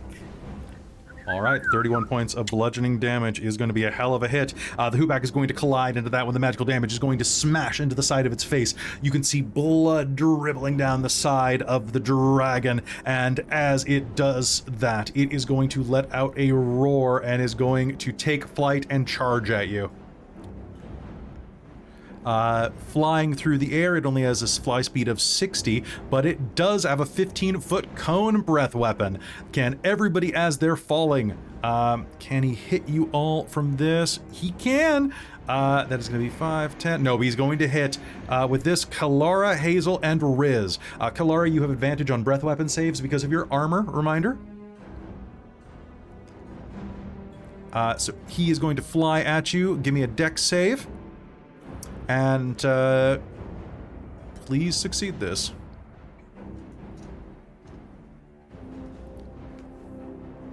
All right, what do we got? Oh, thank God. Okay, so this is just Riz, Hazeal, and Kelara. Sorry, was that Well, Dex? that's it's Dex. Dex. You have That was a advantage. 4. That was a 4. It's always fire with you, Hazeal. Okay, so, and is that a nat 20, Riz? No, that's a dirty 20, but it will act like a nat 20 because evasion. Okay. So, the dragon is going to fly at you and release a gout of flame that is going to strike 15 feet in front, which is going to hit Hazeal, Kelara, and Riz. That is going to be 27 points of damage if you fail. Fire damage. And is going to be 13 points of damage if you succeed. And Riz, using evasion, you're going to take none. So it is going to rush at you and let out that. Godfrey, it is your turn as you are falling to the ground. And sorry, just to confirm, I rolled to hold concentration and got a nat 20. Oh, perfect. That's beautiful. Okay, so I can pretty much just fall, right? You can fall. You can do ranged attacks, or you can try to aim yourself. I'll let you do an acrobatics roll to try to fall through the air and control your movement. You know what? I'm going to actually use my action instead to do a barrel roll and dodge. Okay. Sounds good. All right, taking the dodge action is great. Red Dragon number 2 is going to see the fun that was had here and is going to circle around and attempt to have some fun as well. It's going to fly through the air. Can I get...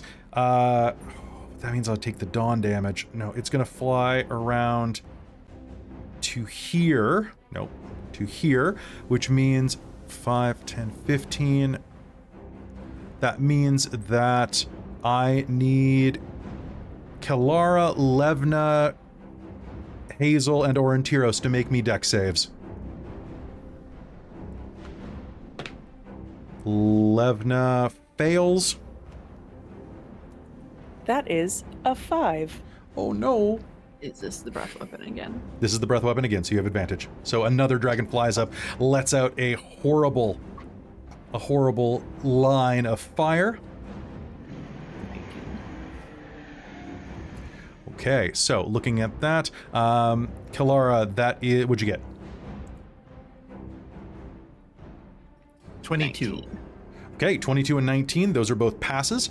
Hazeal, you're going to take 20 points of fire damage. Kelara and Aurontiros, you're going to take 10. As you descend. Okay, then it is going to be... now, the dawn goes off at the end of your turn in that area, right? It is when they end their turn Okay. that they must make the save again. Okay, that sounds good. Red Dragon number 3 or 4 is going to go 5, 10, 15, 20, 25, 30. I'm going to spend a something good happens for it to fly toward the riders and attempt to pepper them. As you see this, there are a pair of riders bestride one of these Dragonnels. One of the red dragon wormlings flies out of the dawn, hits the ground, and raises itself to breathe fire, and suddenly one of the riders steps off the Dragonnel, and the gout of flame that fires out of the dragon wormling is suddenly hit by another breath weapon. There is going to be an explosion of lightning that is only going to be 12d10. And that is going to melt that dragon. That's only 80 points of damage that dragon takes. That red dragon is dead, which means it is Levna's turn. Levna is going to make the acrobatics roll as her bonus action. She's going to get a nat 1 and is going to tumble to the ground as she gets held up there. I said you were 40 feet in the air, so that means that's going to be 8 points of damage as she slams into the ground hard. She's going to raise her hand from the ground and go, first one on the ground. And Red Dragon number 4 is going to see this scrumptious little creature on the ground and is going to fly forward to attempt to bite and tear into her. And that is going to be a bite attack. She is prone, so he will have advantage. That is going to be not a crit, but that is boop, boop, boop. 12 points of piercing damage as the red dragon rushes forward and buries its fangs into Levna's hip. And with that, it is time for me to roll on the battlefield events. All right. 3. A flight of Dragonnels suddenly strafes the battlefield above, the wind from their passage reigniting flames in the burnt ground. Everyone in this area, as you are landing, I need you to make me a dexterity save.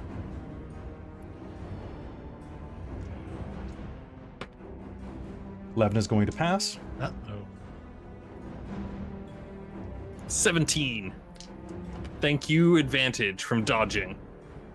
That is another 4. You're gonna kill me with these my dex saves, God, man. I'm so sorry. All right, so question yes, for the DM. Mm-hmm. That poison breath, was that for a certain number of rounds? The exhaustion. Aurontiros was exhausted? Nope, you're still exhausted. You still have 1 level of exhaustion. Oh, that sucks. This is a save, though, correct? This is a save. Okay. So, it is DC 24. 14.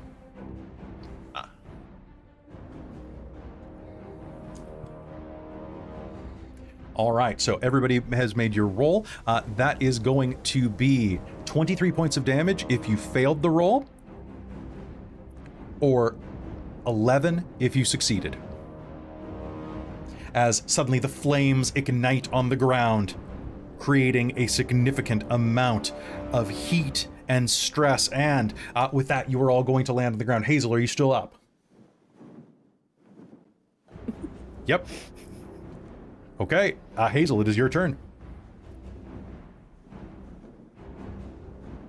Yep. You are surrounded by dragons on 3 sides. Yep. Well.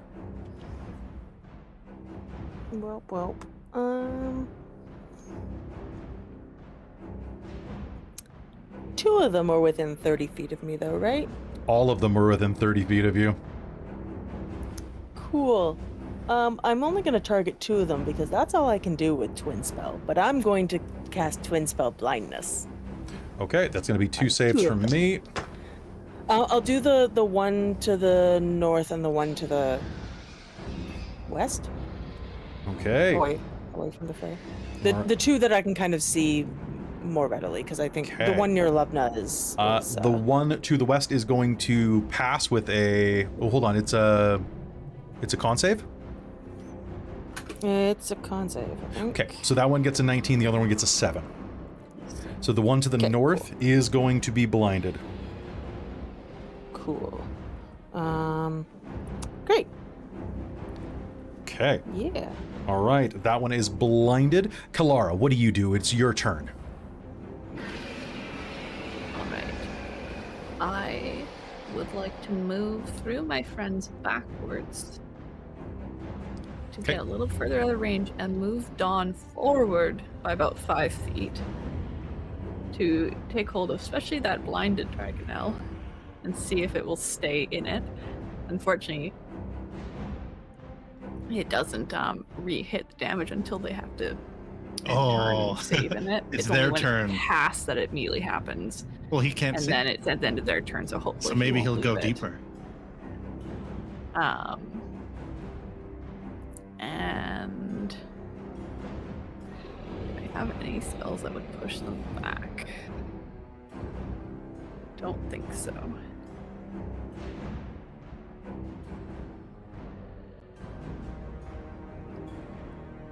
You could do Sacred Flame against the blind one. If you have a bonus, or if you have your action still. I have thaumaturgy. I am going to make the sound of something running past it, going further into dawn. Okay, I want you to make me. It sounds like us. I want you to make me a deception roll with advantage. Okay. I like that. Deception. Do your best Rizira impression. You'll never catch me. Dirty 20. Dirty 20. That dragonling is going to snap at empty air near you, or near the source of the noise, and is going to start charging in that direction. Yeah, into the middle of dawn, so that hopefully it will end its turn there. Sounds good. Aurontiros, you are up. All right. They're both kind of. What does this giant ring of death look like, Kelara? Sunlight. Sunlight. Okay, so there's lots of smoke, It's lots a of space sunlight, dawn. dragons. You know what I'm going to say? I'm going to say that with the dawn up this close to you on the ground, any ranged attacks at anything right on the edge of the dawn, you will not have heavy obscurement because it's backlit. Oh. I think that is fair while you're on the ground there. Am I able to escape this the move without provoking? Nope. Oh, there's this. Is he behind us? He's on the Oh. ground next to you. Shh. That guy. Okay, you know what?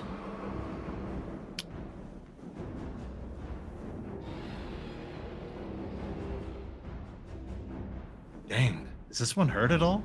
A little bit. Very little bit. Am I, The one am to the I west is able- nearly dead. Am I able to tell if the fire has affected them, or if they're just kind of like resistant to it? Or is that something outside of my, They seem to be fine with fire. like, completely? Uh-oh. Well, shucks. I know there's some penalty for ranged attacks when you're threatened by melee. Is that just at? It's at point blank. So it's whoever's you're firing directly into. If they're point blank, you have disadvantage. Can I? No, I think it's if an enemy is within 5 feet of you, you have disadvantage. I know too. that's how it is in Baldur's Gate, but But I think it's also in Yeah, okay. D&D. I That think is- it's that just is not many correct then. people Fire, yeah, is that correct? Yeah. yeah. Okay, thanks for, because that's where I got confused there. I was like, I've Thank been you, playing Baldur's too Gate, much. No. for having Too much better Baldur's rules. Gate is like what's D&D rules, what's actually rules, or what's Baldur's Gate So rules. I'd be at disadvantage at. At arrow Regardless. shot, yes. All right. this time the singing sword is going into my hands for the first time. Oh. And we're just gonna bring it down on this wormling. Okay, sounds good. Make me an attack roll. Ooh, 25. 25 is absolutely a hit. Roll me damage.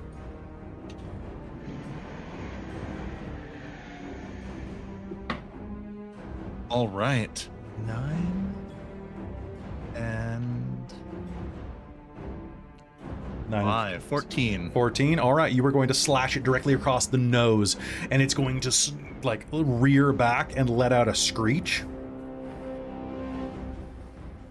Do you have anything you want to do as your bonus action? And I'm going to Misty Step to the other side of this chaos near the trees. Okay. Are you touching the fray? No? Okay, good. I am not anymore. I kind of started near it. Okay, cool. Because that matters for my sake. Oh. All right. All right. And that is my turn. Okay, so that is going to be your turn. Now it is Rizira's turn. Rizira, you are on the ground and ready to rock. So, rules question. Yes. I'm sorry, I'm asking so many rules questions tonight. So the one that Aurontiros just hit is on the ground. The other two are in the air still. Yes. But because of Dawn, they're backlit. So I'll say that you don't have disadvantage on them anymore. So if I aim, You'll have advantage. it's starting at 5. I just wanted to make sure that, because I know you can't go all the way. So I was just making sure that it wasn't like a thing. Cool. I'm gonna aim my whole pack. All right, so the one that's on Levna is fairly badly hurt. It's not quite bloodied. The other one is badly injured. So however you want I'm going for the west. You're going for the one on the west? Okay, give me an attack roll. The one with an advantage. Because my dice are cursed tonight. 11 and a 4. That's going to be a 21 to hit. That hits. Roll me damage. Perfect.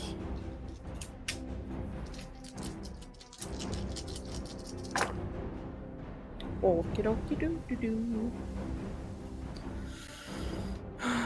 18, 21, 27. How do you do it? Points. She's going to. So the dragon's like probably flying. It's getting ready to do another like breath weapon at us as it's starting to like eat the fire in the back of its like throat where the fireball builds.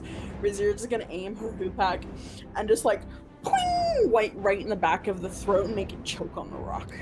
All right, and that dragon wormling will die horribly.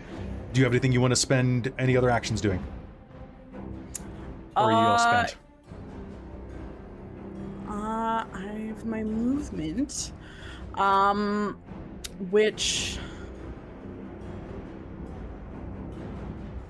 So Kelara was able to communicate about the ending in the dawn, right? Yes. Okay. And the other dragon's already distracted, so I was debating about doing like a back in there, like a run in, trying to taunt the dragon and come back out. But actually, speaking of taunting, I think Rizira's going to. Oh wait, no, I used my bonus action to aim, so I can't. You did. Okay. Fair. Yeah. Okay. Yeah. So then Godfrey. Riz is just gonna back up, kind of towards the edge of the dawn, kind of behind the stump. This large tree stump to the west. All right. This large tree stump. Not being in close cone-like formation. That makes sense. All right, Godfrey, you're up. There is a dragon that is gnashing its teeth at Levna, kind of buried in her leg and hip. What do you want to do? For long. I'm going to attack it with the spear. Does a 23 Absolutely hits, and this is a dragon. I was going to say, is this a dragon? I feel like this might be a dragon. It's made of 50% more dragon than the leading competitor. What? 50%? That's insane. Oh, so that's 16, 27, 28, 29, 30. All right. Your first slash is going to catch it right across the face, gouging out one of its eyes and smashing its teeth. A divine blast is going to erupt from it. Paladine's light is going to sear into this dragon, and it is going to look afraid of you. What do you do? Again. All right, give it to me. That'll be 24 to hit. That is a hit. I have a feeling I know how I'm going to react to this. Not so much damage. 10, 18, 24. All right, how do you do it? So as Paladin's light shines into it from the first attack and it looks up in fear, Godfrey's just going to show no remorse for it, and he's just going to stab at it again with the spear, and it's like, get off! And just impale it on it. And it is going to hit the ground and die. Meanwhile, to the north, the other dragon is going to, still in the air and blinded, is going to fly through the air, kind of just head over heel, trying to keep sense of what is up and what is down as it rolls to recharge its breath weapon, succeeds, and is going to light a strafe of fire across the charred expanse of the burnt ground. Kelara, roll me damage. Can I, after this, use my bonus action? Yes, you may. My apologies. What was your bonus action to do? Rizira, now! Okay.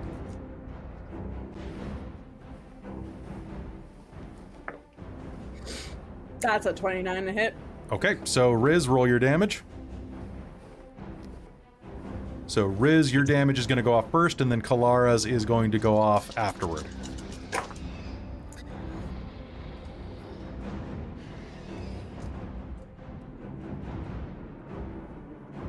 $25 points of bludgeoning damage. 25 points of magical bludgeoning damage is going to smash into that one as it lays the strafe of fire down. Kelara, how much damage does Dawn do? 32. 32, which drops it at negative 16 hit points. As it crashes to the ground from the bolt, it looks up at the sky with its blind eyes just in time for the dawn to singe it to a crisp. And then I'll drop Dawn. All right, dawn clears, and let me just roll something real quick. All right, as you run across the field to the other Dragonnels, I need everybody to make me one more dex save.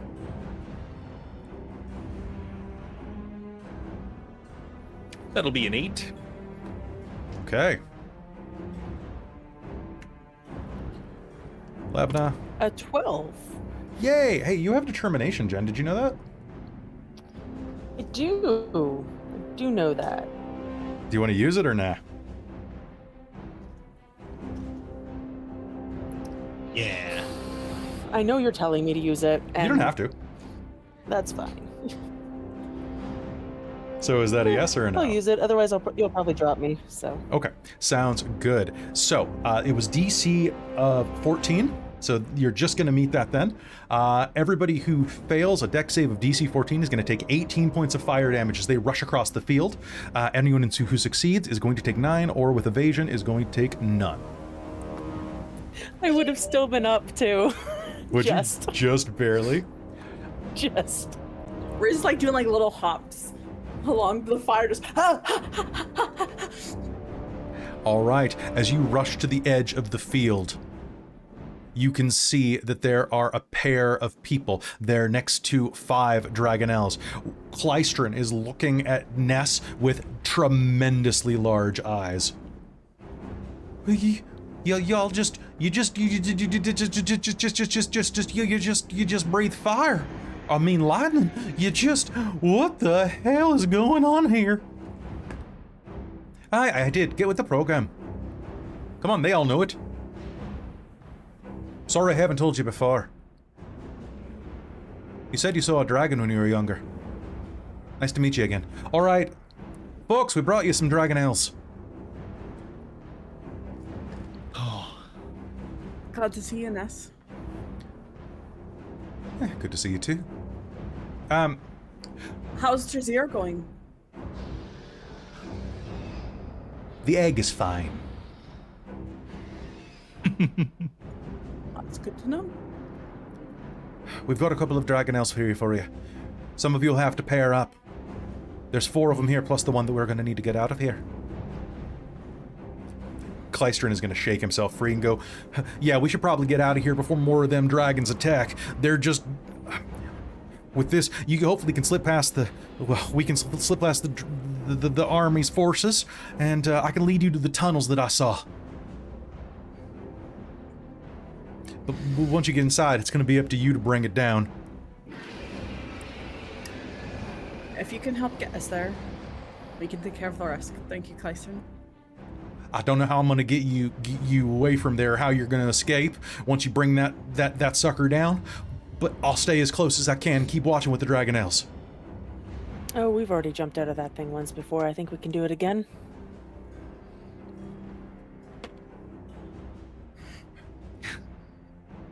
Well, Is everyone okay? here, Like, do we need to? Can we go right now, or do we need to just catch our breath for a moment? you got about a Aurontiros minute. is looking a little burnt. Is everybody a little? Yeah. Everybody's a little hurt, right? Everybody's and pretty hurt. exhausted. A little.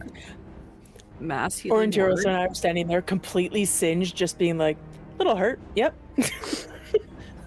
Coughing up Mass blood. healing word, 4th level. Everybody gets 20 hit points back. Nice, okay. Ooh. Then Levna is only down 10 hit points. That's great. All right, the I'm ground up to full. is suddenly Only down 9. bathed with the light of Mishakal as all of you are healed. And with that, Ness is going to take a step forward and go, before I came out here, I spoke with Lavender. He sends these with love. And she is going to reach into her pocket and hold out 2 moderate healing potions. If no one else has an issue, Take it. perhaps. Yeah. Aurontiros, Hazeal, you both should take one. Just gonna I drink need a it. breather first. There's no point in waiting. I'll just drink it. Okay. Hazel's gonna take a short rest because I don't think. I would like have to use time? those things. I don't think we have time for a short rest. Like we. Yeah, he said like maybe a minute. Oh, Maybe fair. once we get up there. So wait, Song of Rest is just like Baldur's Gate. It's an instantaneous. Short effect. rest, short rest, short rest. I That's how that works, wish. Yeah. Ness is going to take a step Alright. forward. I would rather use the potions in the middle of battle, but that's fine. I'll drink a potion now. How much? What is that? All right, so that's. I'll roll it for you. I'll roll it for both of you real quick, actually. Okay. So for Aurontiros, that is going to be 16 points of healing. And for Hazeal, that is going to be 15. Oh, pardon me. I reroll ones on these potions because I think that sucks. That's going to be 16 points of healing to each of you.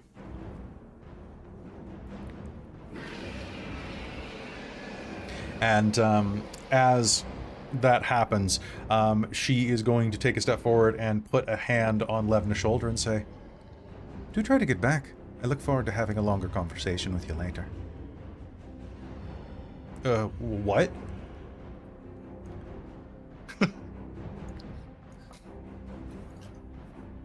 Here. I noticed that your knightly friend has a favor on top of his Dragonlance. Here's mine. To bless you in the troubles ahead. And she ties a handkerchief around the base of Levna's pommel. Okay. We should probably go, Levna says. Godfrey's just keeping his mouth shut, but big grin. Riz is grinning. All right, let's mount up, Levna says, and starts heading toward one of the Dragonnels. All I right. don't think we have time. We gotta left now. share, Kelara?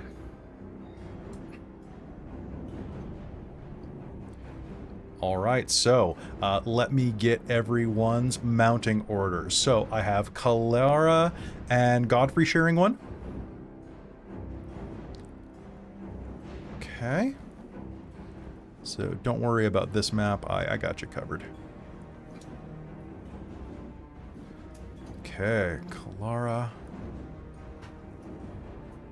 1 second, please. Okay, so Kelara and Godfrey on 1. I guess Levna will be on 1. Aurontiros, who are you going with? There are 2 remaining that have nobody on them. Or Hazeal. Or Riz. Hazel's riding with someone, but she's not. I usually go choosing with Aurontiros. Usually goes with Hazeal, right? Yeah. Let's keep that. Because if Riz wants to fight like close range, then Okay, so Riz is on her own. For the first time in a while. God. She's wearing her crown. She's quite manic right now. It's wonderful. An evil, not evil, a very mischievous grin. Okay, goes so across her. I need to know who is the pilot, or Godfrey or Kelara. Shoot. I'm exhausted, Hazeal. Kelara would probably be. I This have is great animal handling, handling, but I'm right? exhausted. And I have Okay. disadvantage on skill checks. it's fine. Yeah, I think Kelara would be better driving. Okay, Now, if I can cast spells, you can. even with my hands full, it would still work with reins, right? Yep. Sure.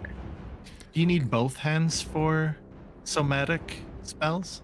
Not You do, for but it's- caster. You just have one hand on the... Like Gandalf. Gandalf could do it. The Warcaster Ugh. feat allows you to cast even somatic components with your hands full of weapon and shield. Oh, you have the shield. You can cast Hazel will it through the give shield. Hazel will give encouraging, sort of encouraging notes to Aurontiros as her eyes are tightly shut, and give him the help action. All right. Oh boy. With that, you all gather up on your Dragonnels and take to the sky. Their wings bat beneath you, kicking up plumes of ash and smoke. And as you take up, you are going to hear the sound of other screeching Dragonnels in the air. As you make your way up, above Calaman, you will get a bird's eye view of the devastation beneath you. And let's move again. You take to the skies, flying away from Calaman's walls and the burnt clearing beneath you, circling wide overhead. Kleistrin at your back. You can see the forces ahead of you.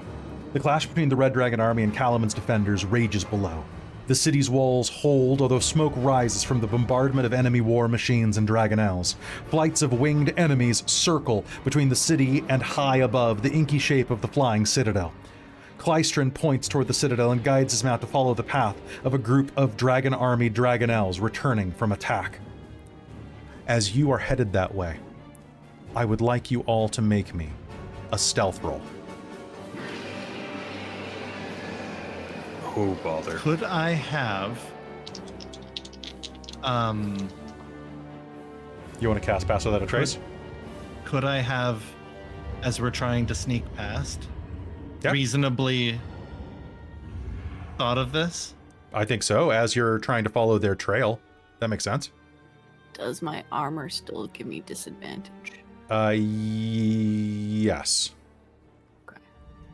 Because it is shiny. I'm gonna do it. Okay, so Yes, go ahead and that's cast what that. that Everybody is. can add +10 to their roll. 15. I rolled dual 16, so 28. Ooh, fancy. Okay, Kleistrin and Nass. Okay, that's a 14 and a 17 from them. I'm going to say the Dragonnels are going to use your rolls as you are piloting them. And did anybody get less than a 14 on their roll with that advantage? Or with that, with Pass Without a Trace? Got a 37. Holy crap. This is Red Leader going dark. All right, as you continue your ascent toward the fortress, you can see the Dragonnels in front of you. A squad of 6 of them look kind of back in your direction for a second, and then break away, taking and paying no mind to you as you are clouded from their sight. The group progresses forward, flying across the field. As you near the flying citadel, 2 shapes emerge from the clouds in front of you, though. Despite your stealth, it appears that they have no problem seeing you. A pair of bright red Dragonnels slash through the air, their riders guiding them directly toward you. I would like an initiative roll. All right, initiative check time. It is, oh wow. Okay. So the Dragonnels are going to be acting as just mounts for this purpose. So let's take a look. We've got Riz with a 30. 20. 20. We've got, let's roll for Levna. I'm rolling normal rolls tonight for Levna with a 14. So we've got Aurontiros with a 19. Then we have Red Ruin. Then we have Kelara. Then we have Levna. Then we have Godfrey. Then we have the other rider. Then we have Hazeal. And then we have Clystron and Ness doing their actions. As you fly forward, you are going to see these riders come into view. Some of you may have heard stories of Red Ruin, the dragon rider known to be a scourge of the skies. But as these 2 sail at you, you will see the second rider arrogantly pull his helmet off and clip it to his belt, revealing the face of Bakaris the Younger. So this is where we meet again. I will have your hides. Rizira, it is your turn. What do you do? Can we control these mounts at all? Yeah, you can control them. Basically, you can tell them what to do. They are sentient. And they understand common. Oh, that's great. Yes, you can literally say, "Fly me closer. I want to stab him." That's wonderful. Yes, fly closer. I would like to stab at him. It lets out a shriek of acknowledgement. These Dragonnels are not big fans of the others. And using his 60-foot movement, he will fly alongside that one. Oh, I'm going for Bakaris. Oh, sorry. Flying alongside Bakaris. Yeah. Yeah, Okay. Riz is not having this from him. All right. Make me an attack roll. Perfect. I'm using my rapier, which has the green flame blade. Would that go for the dragon as well? Like, would it bounce onto the dragon? Yes, it would, because it's a rider. Cool. Sweet. Okay, I don't know why I'm rolling 2d20. I don't have advantage as much as I would kind of need that tonight, but I rolled 5. So that's a 15. Did I have determination buff for myself? You do have it again, yes. Okay, 19 to hit the douche nugget. All right, 19 is going to hit. Roll me damage. Thank goodness. Oh, you paused there, and I was like, no. Okay. And then the extra d8 poor dragon. So the dragon will take 6 points of fire damage.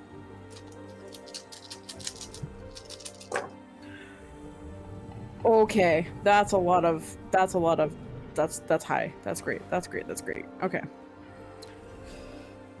10, 20, 30, 25. 41 points of magical piercing and fire damage. 41 points? Yes. Oh my god. Beautiful.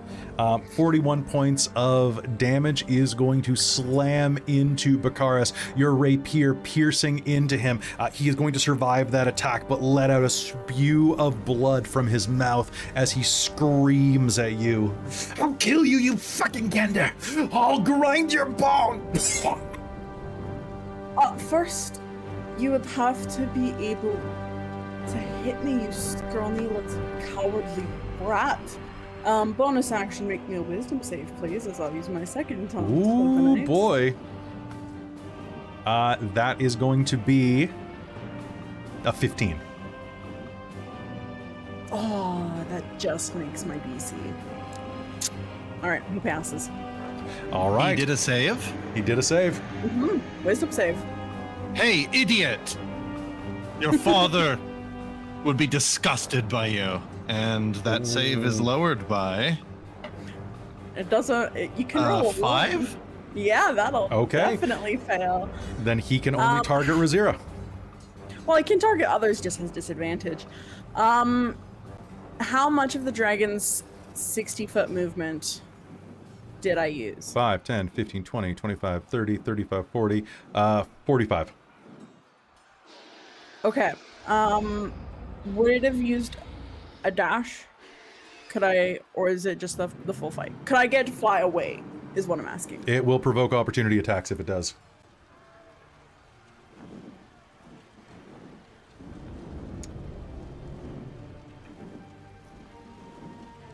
Against either you or the Dragonel. Okay.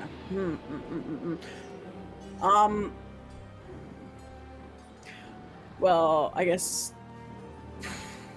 You can have your mount take the dash, disengage, or dodge action as its turn. Mm-hmm. So if you want to make it have it disengage and move 15 feet, Yeah, I'm doing the mental math because Bakaris can't take opportunity attacks on me as I leave, and hoping him to goad me, he would be trying to get me, not my Dragonel, but that's the rule stuff. well, he could make an dash attack away. against you theoretically. But can he because you're a swashbuckler? No, not He my can. rogue.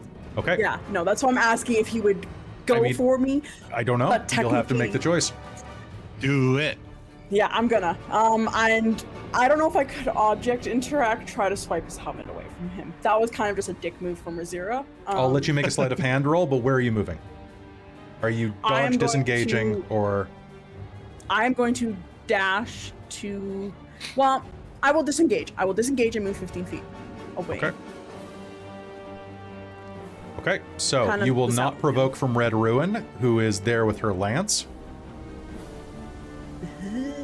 Now, because I cannot put the figures directly in the center, assume that if the figure is on the Dragonel, that is its threat range. It starts at the Dragonel. Okay, sounds good. Okay, so that disengage was the right action. He is not going to be able to attack you as you fly by. Okay, that is going to be your turn. Can I please find out what Aurontiros is going to do? Hazeal? Right in between them, I suppose? Get me close. Close to both of them or close to one of them? As I Close to steer. douche nugget. Okay. All right. Going to steer the Dragonel to the south. And Okay. All right, you can fly. What was your sleight of hand roll, by the way, Riz? I got a 20. Yeah, you have the helmet now.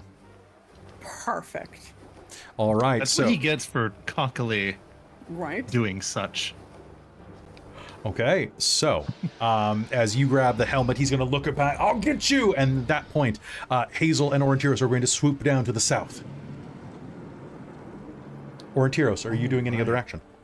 As we approach, going to fire an arrow Okay. into him.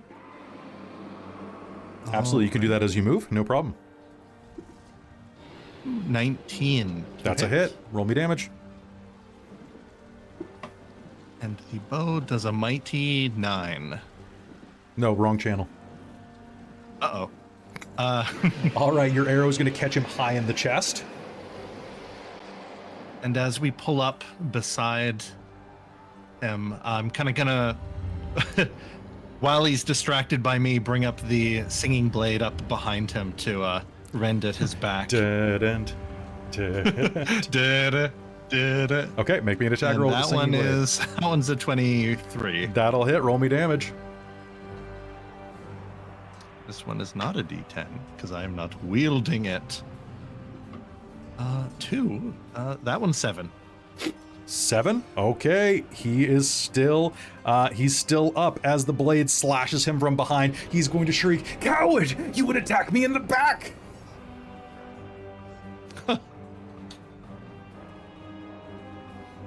And that is my turn.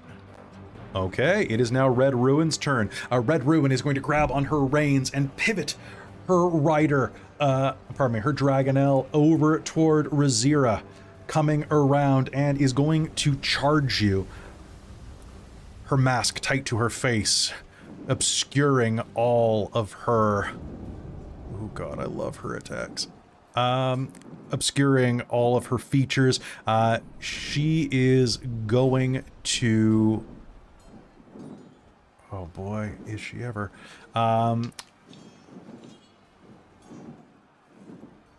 She is going to make 3 Ember Lance attacks against you. She's going to make 1 against you, Rizira. That is going to be a 25 to hit you. Mm-hmm. Okay, that is going to be a D12. That is going to be 10 points of piercing damage as she skewers you, following that with 8 points of fire damage. And I need you to make me a strength saving throw. Together as a... Is that like one hit? It is 1 hit. Okay, I'm gonna uncanny dodge that. Okay, to reduce it. As a reaction. So it was 10 and 8. 10 and 8. So 18, so 9. Okay, she is going to catch you with the side of her lance. I need you to make me a strength save. Oh boy, strength, you say? Yes. Oh, my dice have been rolling so well tonight, and I had nothing to this, so have...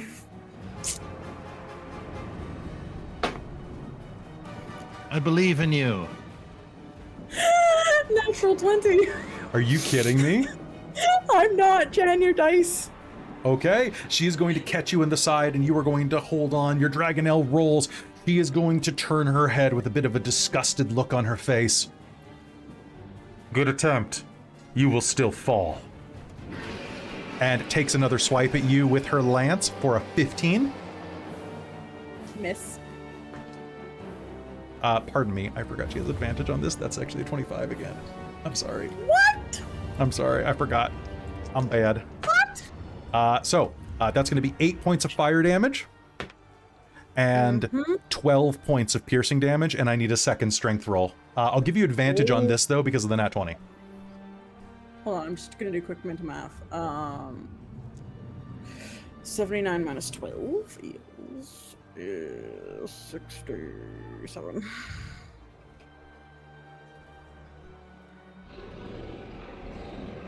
Okay, strength save. All right, Jen's dice. Can we do this again? Oh, advantage. Oh, thank goodness. Ooh, that's not gonna do well with my 2 and my 6. Okay. She thrusts again, catching you in the chest, and you are knocked prone off of the Dragonel. Reaction? Yes. Featherfall. Featherfall has been initiated. All right. You tumble off the Dragonel. Now, the way that this works here, I know the basic rules for falling, but I just want to let everybody know, according to this, falling in battle, you fall until the end of the following round. So it is not an instantaneous 500 feet. It is at the end of the next round you hit the ground. So there is time to rescue friends that get knocked off. I'm just letting you know because it's not raw. But Featherfall makes that way easier. Yeah, I was gonna say, then Featherfall still helps. Okay. Oh my god, it totally still helps. Oh, yeah, because, like, I know it's a movie thing, but it's something I need to bring up because it really bothers me. I fall faster than the object that's falling to catch it as it... Like, the idea that, like, something that's been in free fall longer than you can somehow jump and go into free fall and accelerate faster than it. All right. You just eventually hit terminal velocity anyway. Yeah. All right, and Red Ruin, having knocked you off your mount, is going to skip over you and strike at Aurontiros, but only has a 14 to hit him. Unfortunately, that is not enough. Okay, a lance glowing with molten embers is going to strike at your face, but you're going to dodge out of the way. It is Kilara's turn.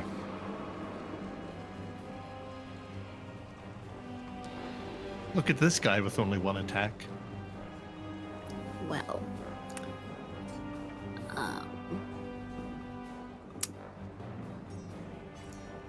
I feel like Kelara is going to guiding bolt the heck out of that bitch. Okay. I'm What level? gonna cast it at 3rd level. Okay. And are you flying your mount closer? Once I have cast, I will. Okay. So that Godfrey will have a chance to hit. Okay, that is an attack roll.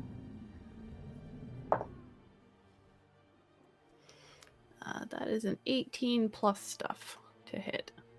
Nice. Do you need the plus? I do not. Okay. So long as it is at least a +1, it's gonna hit. Alright, so that's 46. Actually, so long as it's at least a +2, it'll hit.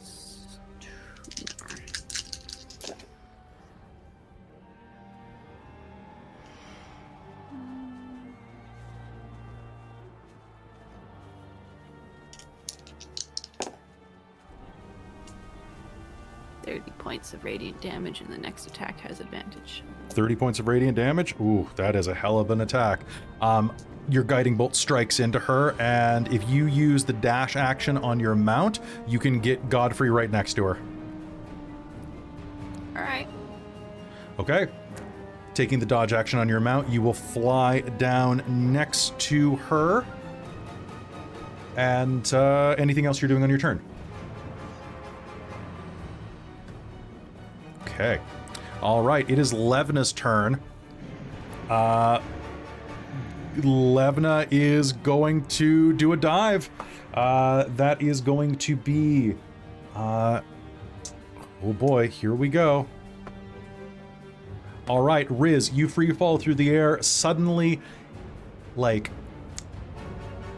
swooping up as you become light as a feather. And then as you do so, you see the battlefield raging below, and you're not afraid, but it is definitely uncomfortable to be falling that far when suddenly beneath you a Dragonel swoops in and a mailed hand grabs you by the scruff of the neck and throws you on the back of the Dragonel. Whoa. Stop doing stupid things. I did not do anything stupid, Livna. I was on the Dragonel.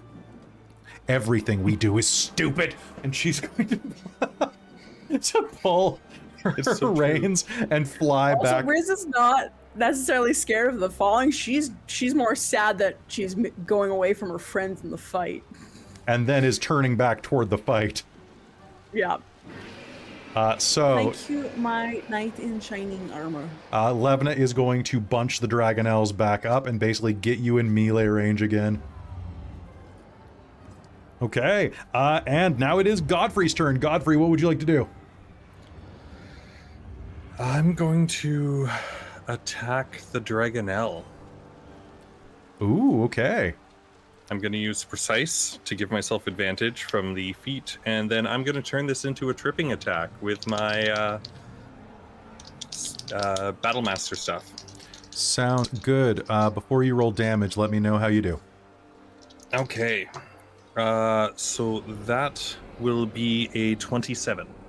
27 will hit. However, I'm going to use my reaction to make you target me instead of my mount. Okay. All right. Because I have mounted still combat get- master. Sounds good. On a related note, because I used Precise and it still hits, I added a D8, and Trip adds a D8. Okay. Is So that the red lady? This is Red Which- Ruin, yes. How does that count when first attack against her gets advantage? That is not the first fucking attack up? against her, so she still has... Okay. She's still glowing for advantage on the next attack. cool. So for damage, so that's Oh, the guiding bolt was on 16, the rider, 20, not the Yes. Karis. 27 points of damage. Ooh. And please make a DC 17 strength save. DC 17? Yep. Oh, that's 16. Hold on. Nope, that's Goodbye. 20. That's 20. I have a saving throw boost. Yes. Okay, so she's going to hold on as you try to knock her off the saddle. Well met, good night, she says from behind the mask. Shut up. And stab her again with the lance. Okay, go ahead. Actually, you know what? I'm gonna aim for the Dragonel again. Okay. 22. Now let me just double check this real quick. When Red Rune is mounted... Oh, I actually don't have to spend a reaction to do that. I can just do it. Damn. So was yeah, hoping. she's going to take the damage again. Okay. In this case, because I'm not using the other things, it will not be that much damage. It's still 17. Still 17. Okay. Then let's see here. Who do we have? Did Levna fly back up? Yep. Okay. So Levna's driving, so you know what? Bonus action. Riz! Perfect. Do I have to go? I just get another attack, or do I have to go after Red Rune? Nope, you can gain another attack right now as Godfrey's action. Cool. So you gain... This is your reaction. Yeah, Yeah, this spends your yes. reaction, but it allows you to take an action right now. Okay. I will. Yeah. I will attack. I'm gonna get mad at bitch face. I'm gonna attack her. Okay. Don't forget your extra D8 on the damage. Oh yeah. Oh, this has advantage on her, doesn't it? Yes, it does have advantage. Yep. Technically, the first one Godfrey did, but like I'd rather have it be the first directed attack. It's more dramatic that way. Mm-hmm. All right, bring it. Come on, I'm rolling both your dice, Jen. 2 20s. All right, a 5 and a 4. Okay, what does the Ow. 5 turn into? The 5 turns into I think you've whiffed, unfortunately. yeah, because I from what you said earlier, I think I needed 20 to hit her. Sounds like. Yeah. Okay, so you're going to lash out and she's going to deflect. So, you've made it back up. What a pleasant surge. surprise. Okay. Action surge. Keep targeting the dragon or the Dragonel. Okay, she's gonna let you hit the dragon this time. Oh, really? Yep. That's a nat 20. Balls. Okay. Oh, That's shit. amazing. Okay. I gotta. Shit.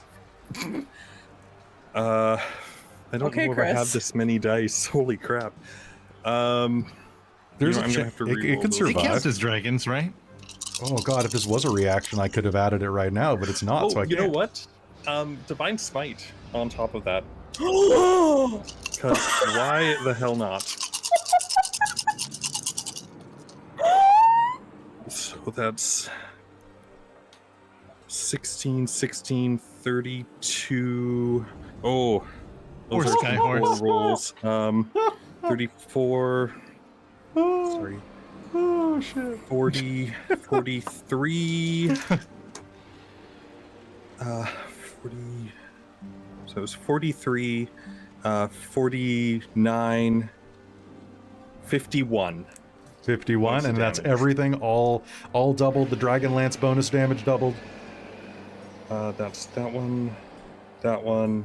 That is everything doubled from my first attack. Okay. Okay, the Dragonel is still alive. Oh crap. I'm gonna take the next hit. She's gonna take the next hit as you plunge the Dragonlance forward, and there's an eruption of light that damn near kills the Dragonel in a single hit. So the Dragonel we're on, does it have any attacks? No, it is just flying, or it is just acting But as a does mouse. it naturally have any attacks? Uh, Because Dragonels are dragons. Yes, and they- when I attack with the Dragonlance, I can have a dragon of my choice use its reaction to make an attack. yes, it Really? does. Oh, Technically, this is fantastic. son of a fuck. Nat 20? Oh, you should have, Chris, you should have had Ness do it. God I damn it. don't think Ness is within 30 feet of me, Oh, unfortunately. That's God true. damn it. But God Nat damn 20. it. The Dragonel takes out Red Ruin or whatever it is. That's 6, 12, 14, 16, 19 points of damage plus an additional 10 points of fire damage. Is it dead? Do the Dragonels do fire damage? Or these ones? Okay, so how do you have it? So the Dragonlance pierces into this, and as you draw back, the light of Paladine shines over, and your Dragonel, with all of this rage at the red Dragonels, just lurches forward, bites into this one's throat, and tears out a meaty chunk of flesh, sinew, and its trachea just rips out with this kind of squelch. And there is a moment where Red Ruin looks, even behind the mask, heartbroken, and then plummets downward. How do you like it, bitch? You know what? I'm going to spend a drama bomb and give her an athletics test. Do it. That's what I'm talking about. As her Dragonel dies, she is going to leap onto the Dragonel being ridden by Levna and Rizira. All right, and with that, it is Bracaris' turn. Bracaris. Damn it, Bracarius. It's all your fault.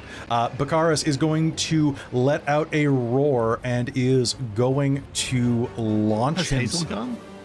Hazeal goes after Bracaris. Oh, okay. I rolled real low.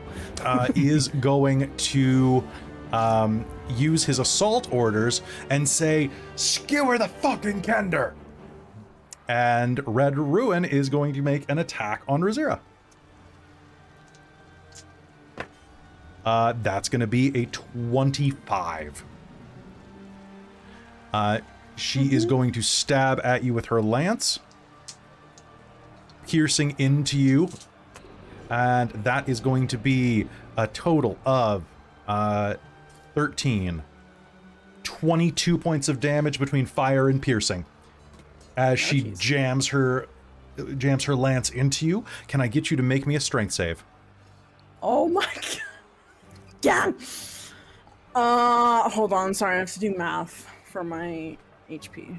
Featherfall lasts for a minute, by Yes. the way, Oh, that's It does. great. That's great. and without concentration, so it's still on you. Oh, Nice. that's great. All right, Raze is looking not the best.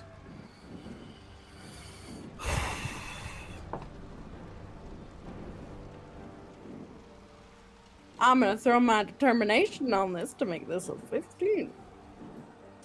A 15? Okay. With a 15.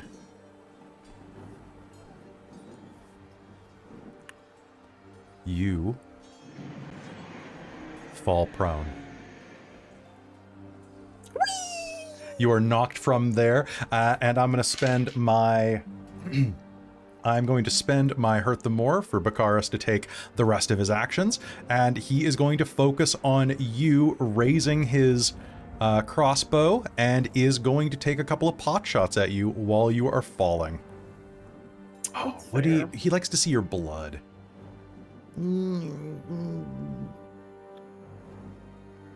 I did taunt him though. Oh, that's true. He was taunted. Yeah, he's So gonna he'd have he's gonna swoop disadvantage he's on gonna that swoop one. down as you're falling and try to stab you. So here we go. Ready? That is a nat 20. Okay, does Aurontiros and Hazeal get opportunity attacks? Oh, because he's this is swooping down. away. He I is wouldn't because I used my reaction to help you. yeah, he's gonna use the disengage action with his mount. Well, in that case, did I use my reaction already? You have not. And he just got a nat 20? He's got a nat 20 on his first stab.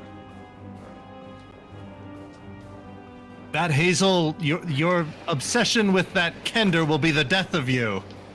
Okay. I'm gonna cast Silvery Barbs on him. Okay, silvery barbs. That is gonna be a miss. Who do you give advantage to? Hazeal is next in the initiative, if that matters. And then who's after Hazeal? Rizira? Rizira at the top of the initiative. Let's give that to Rizira. As Okay. she's falling. All right, so, and he is going to make his last attack against her.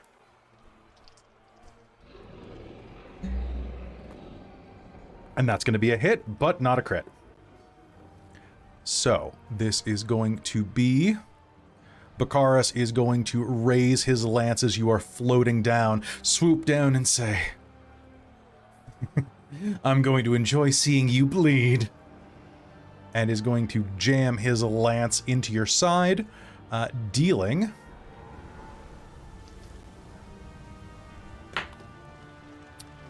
that's going to be 10 points of fire damage, or pardon me, 10 points of piercing damage and 2 points of fire damage. Total of 12.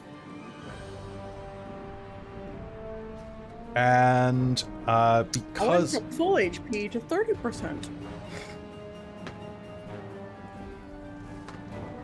Okay. And let me just roll something real quick. Perfect. Okay.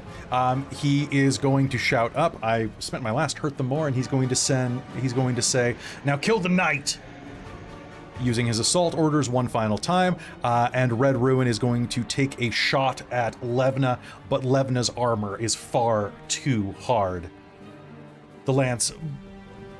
It's a bad angle. The lance bounces off of her shoulder. Hazeal, it is your turn. So, at the end of Rizira's turn, she's Yes. gonna hit the ground? At the no, she is Featherfall on her still. Okay. Well, you were saying that at the end of the turn, and then you didn't clarify for Featherfall that she No, would. sorry, pardon me. Featherfall works as normal, but I'm saying that if she was falling as normal, normally falling happens 500 feet all at once, and you're basically screwed. Yeah. In this, they say that you will hit at the end of the following round normally. Cool. Okay. So you fucked me on the cool thing I wanted to do, but then after Godfrey's turn, I wasn't sure it was going to be He's really only cool, 15 so- feet beneath you at this point. Does our Dragonel have any movement left? Yep. It didn't move. Cool. Can it fly down so that I am next to Bakaris? Absolutely. Cool. He would have had to fly down further out of your reach, but you cast Featherfall on Riz, so he didn't have to go that far. This is true. This is true. Okay. So since I've clarified the falling rules, I feel better about doing this and that it's not the stupidest thing in the world. Okay. I have a backup plan though, but Okay. if I had to catch Riz, I had a backup plan. But let's go. I would like to quicken spell bestow curse on Bakaris Okay. and give him, and if he fails his wisdom save, give him or curse his strength stat. I have an 11. That is a fail. He now has disadvantage on strength saves, and that's a touch motion. And so for flavor, I would like to say this kind of all happens at once because that is a bonus absolutely. action. So for my action, I would like to hurl myself at Bakaris to tackle him off of his Dragonel. Perfect. Okay, and let us do a contested athletics check. Okay. And that gives me disadvantage on that? It gives That's right. you- Okay, so I have my roll. Okay, I'm just double checking that.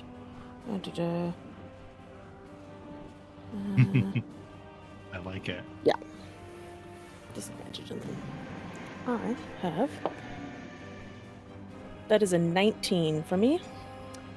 That is a 9 for Bakaris. And as a reaction, I would like to cast Featherfall on myself Okay. as he falls and I Featherfall. All right. As you leap on, touch him, he looks at you with a look of shock, and then you shove him over the edge, tumbling with him. Down, down, down. He falls. And you see him lost in the smoke and chaos below. And you begin tumbling, well, gently floating toward the ground. New round, Rizira, it is your turn. You are still tumbling? Mm-hmm. Pretty slowly. Do you do anything? You can still make ranged attacks.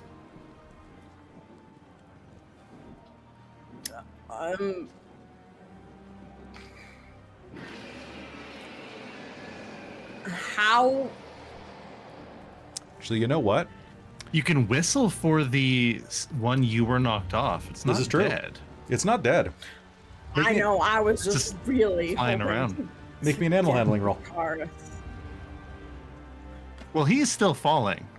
Yeah, but No. 500 feet and like, are we 500 feet up? This is what I've been trying to figure out this whole game. You are more than you're above terminal velocity.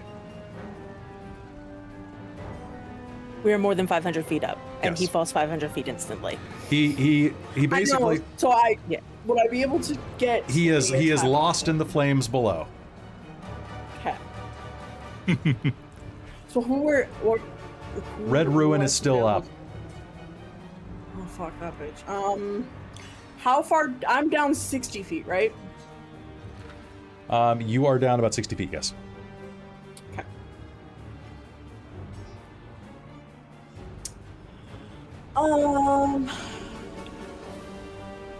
Yeah, I'll take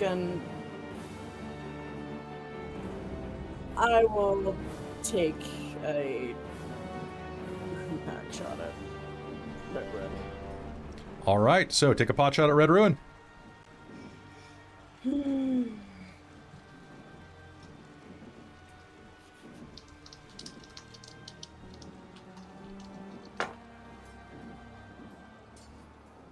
$22 to hit. That is absolutely going to be a hit. Roll me damage. Question, did you use advantage? Oh yes, this is going to be the first actual. Don't waste my fucking advantage. This- Get No, I that used nat your 20 if you advantage can. already. I do have She advantage used it. for Aurontiros. But you have advantage from On Red Aurontiros. Ruin? Yeah, I thought nobody I had used hit her it. no, yet. Yeah, she used it, but she Okay. only got like a 5 and a 3. I rolled a 4 and a Oh, 5. okay. Yeah. Yeah. My dice Oh. have been very mean to me. but now Why she have has been targeting the advantage. Dragonel, not her? No, Chris He was was the one targeted. targeting the Dragonel. Oh, That's okay. why she Um, threw me off the Dragonel twice. It's because I hit her. and she has advantage now from Silvery Bar. Yes, which I forgot to roll with, so I'll roll again. Okay. That's a 4. So 22 to hit. That is going to be a hit. Roll me damage. Okay.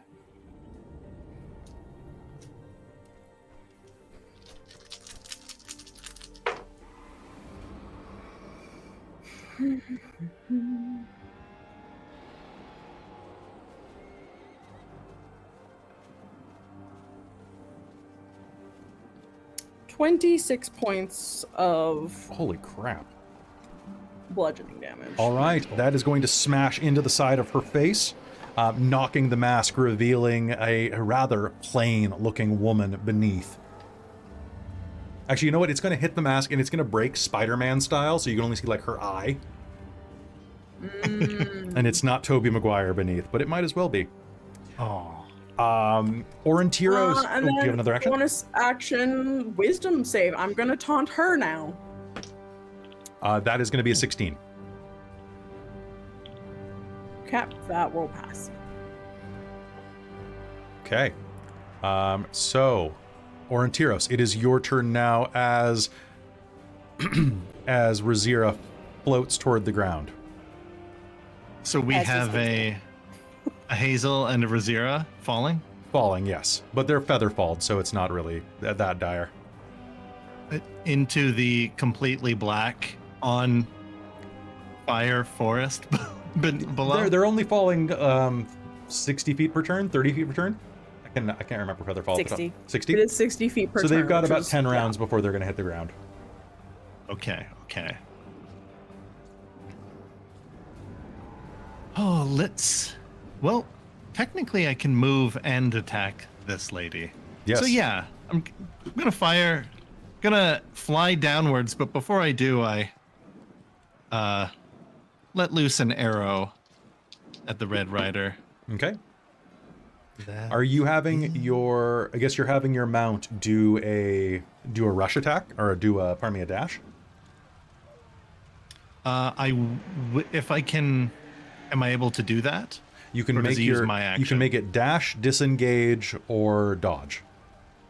Oh, then I'll make it dash after the Okay. attack. All right, sounds good. So that means that if Red Ruin's still up, she will get an opportunity attack against you or your mount.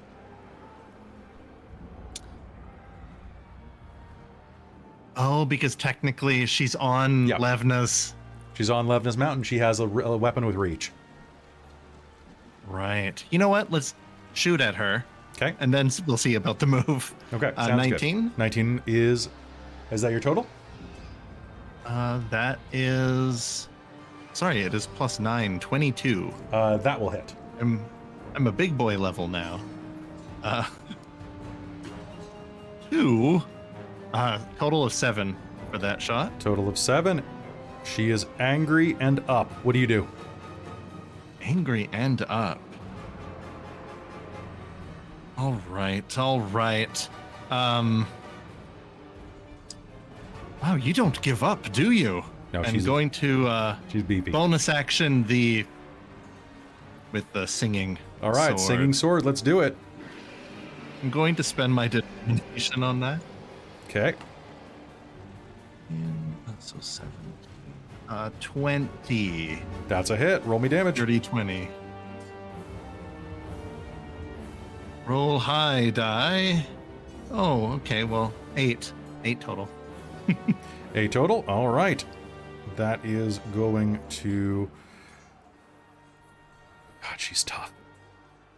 Yeah, Oh, she's tough. She's tough. All right, your sword is going to slash into her back. She's going to dodge most of it, leaving just a gash along the seam of her shoulder. And what are you doing with movement? Or are you just staying still? Let's disengage for now, and then possibly next turn go and... If I dashed with the Dragonel, would I catch up and Yes. catch them? You would be able to catch them at the beginning of next round, yeah. Is it worth? You It's know all- what? It's worth. We're dashing to save our friends. Okay, I'm going to make an opportunity attack against you personally. And that I is took that personally. that is a 19. That is a 19, unless Not so fast. Silvery barbs. I'm just using cutting words. Okay. So that was a 19 on the Oh. dice. I'm just going to say before you decide what you're going to use. It was a total of... Oh. It was a... Oh, that wasn't the total. That was not the total. That was a 19 on the dice. So it was a 27 total. Okay, so I just rolled a 9. So because I said it weird... Wait, that's a 27. Oh, I see. So because I said it Oh, weird... so you're... I'll let you, if you want to take it back or use silvery barbs instead, you may. I'll take backsies. Okay, take backsies. But I won't use silvery barbs. I'll just get hit. Okay. Because I don't know if we're going to get a long rest. I don't know if you are either. I need you to make me a strength save. Right. She has that thing. Okay. What was that? So that's a 6. Okay. You are going to take, you're going to dodge under Racing for Your Friends and are going to take 11 points of piercing damage plus 7 points of fire damage. And as you do, the force of the blow is going to completely knock you off your mount. All right. So you are going to start falling. Is there any reaction to try and grab Aurontiros as he's falling? No, you guys are falling in different spheres. We just have a limited map, so don't worry about that. You have no agency. You are floating. You are only you're a floating cannon. You're not a floating life preserver. All right, and with that, Red Ruin's turn. Red Ruin is going to grit her teeth and is going to try to unseat Levna with a pair of attacks. Okay, the first is going to be a hit. The second is going to be a hit. And the third is going to be a hit. Oh boy. Now it is time for Levna to prove her might. Okay.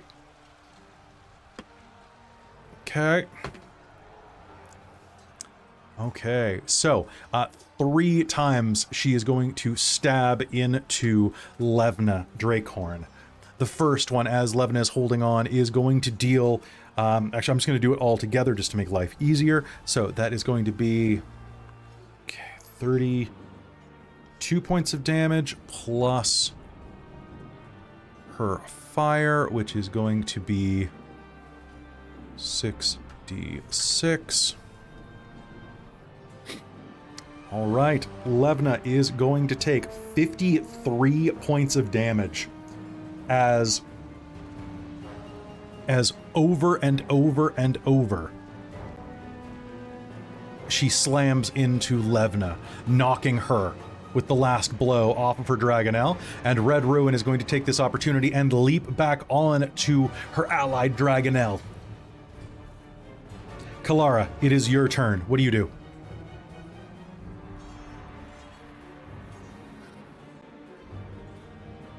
Can I animal handling shout and direct at the other Dragonnels to try and get them to race down and catch? Yeah, make me an animal handling roll. Because there's 2 there that are loose. I'll let you use animal handling or persuasion because they understand common. Animal handling, please. All right, sounds good. Do it. That is going to be 23. 23. 23 is going to be enough. There is going to be a swoop of motion beneath as the Dragonels take their turns. Aurontiros, Rizira, and Hazeal are all going to be swooped up by the 3 remaining Dragonels, caught and ready. That'll be your action. Do you have a bonus action?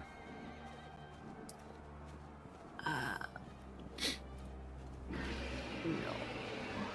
Okay. Then Levna is going to continue to fall. And actually, you know what? One Dragonel could have hit both of the Could floaters. one of them have hit Levna just because, like, the No, I think it floaters makes. aren't really I think danger? that the Dragonels could have swooped down and grabbed the 2 feather falling people, like 2 for 1. Okay.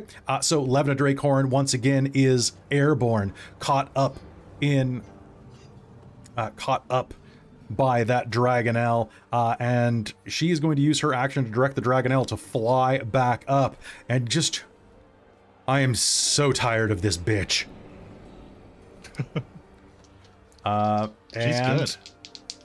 Because you are within reach of them, Kelara and Godfrey, that means that Levna is going to have advantage. That is 1 hit.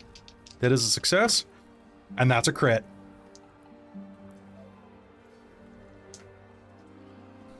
Okay. Yeah, Levna! First hit is going to do 12 points of damage. Second hit is going to do... Let me just do the math real quick. Okay, 12 points of damage. The second hit is going to do 12, 13, 18. Oh, so close. Is going to rush up, and her blade is going to be held in both hands, smashing into Red Ruin. Red Ruin is going to raise her lance to block, and Levna is going to bring it down, smashing the lance in half. Red Ruin looks confused for a moment as she is astride. And Levna is going to raise her sword and say, "Check your 6, bitch." Godfrey, it's your turn. Oh, stab! That will be a 29. That is a 29 to hit. Give me damage. That will be, because it's just on Red Ruin, I don't get all of the bonuses, but that will be 14. 14. Suddenly, a Dragonlance plunges through her back and out of her chest. She looks down, touching its blade in confusion, and then tumbles, dead, to the ground below. The other Dragonel attempts to fly away. Whether you let it or make quick work of it is up to you, Godfrey, but you can easily fell it with just 2 swipes of your Dragonlance if you choose.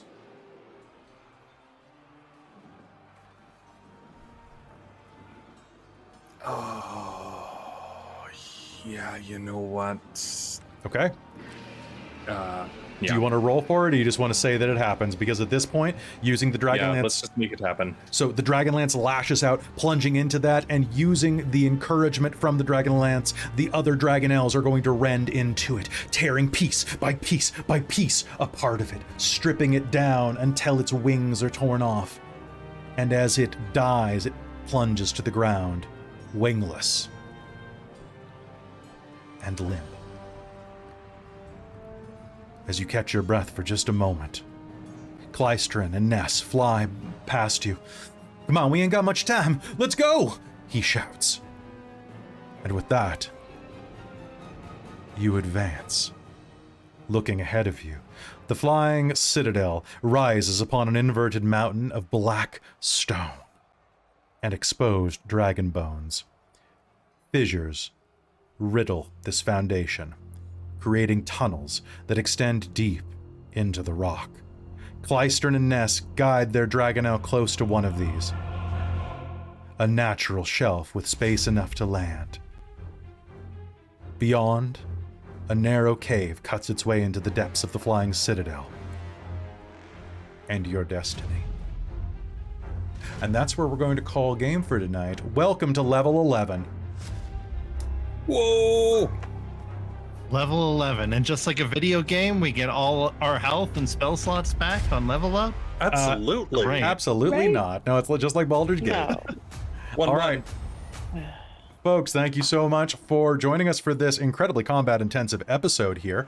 I think that next episode is going to be absolutely fantastic. Folks, if you're going to do any level up shenanigans I need to know about or multiclassing, please let me know.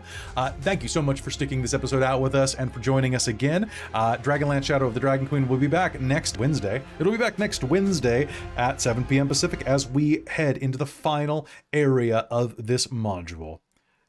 Before we go, I want to thank our sponsor for tonight, Bookwyrm Games. You don't forget to use code Bookwyrm.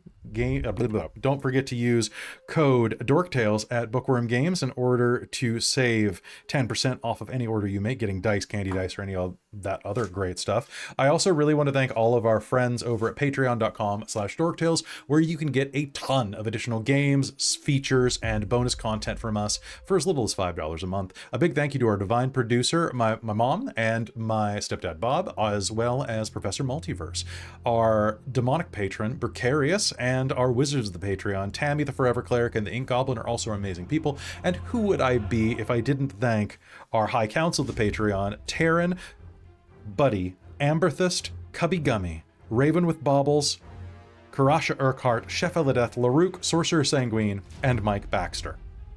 Y'all are phenomenal people, and I can't thank you enough. I'm going to let my players rest this game off, though, because this was quite an experience. Players, thank you for playing. If you want, anybody who wants to just quickly roll your hit points.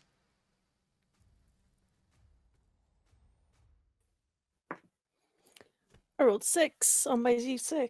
Yeah! Max. That's cool. I needed it. All right. 5. All right. Aurontiros, Rizira. Riz rolled an 8. I'm derping hard, I think. All right. Kelara rolled a 7. Get a 6. They get an 8. Oh, so jeez. All right. I roll a lot of 8s. The bow is an 8. It's just you're all. This isn't. Did you roll an 8? That's the only 8 I've rolled, and I've used the D8 for like the sword, the bow. Finally, an 8. Yeah. All right. So, folks, thank you so much for tuning in. Hit points have been rolled, and we'll see you as we storm the Citadel. Good night, everybody.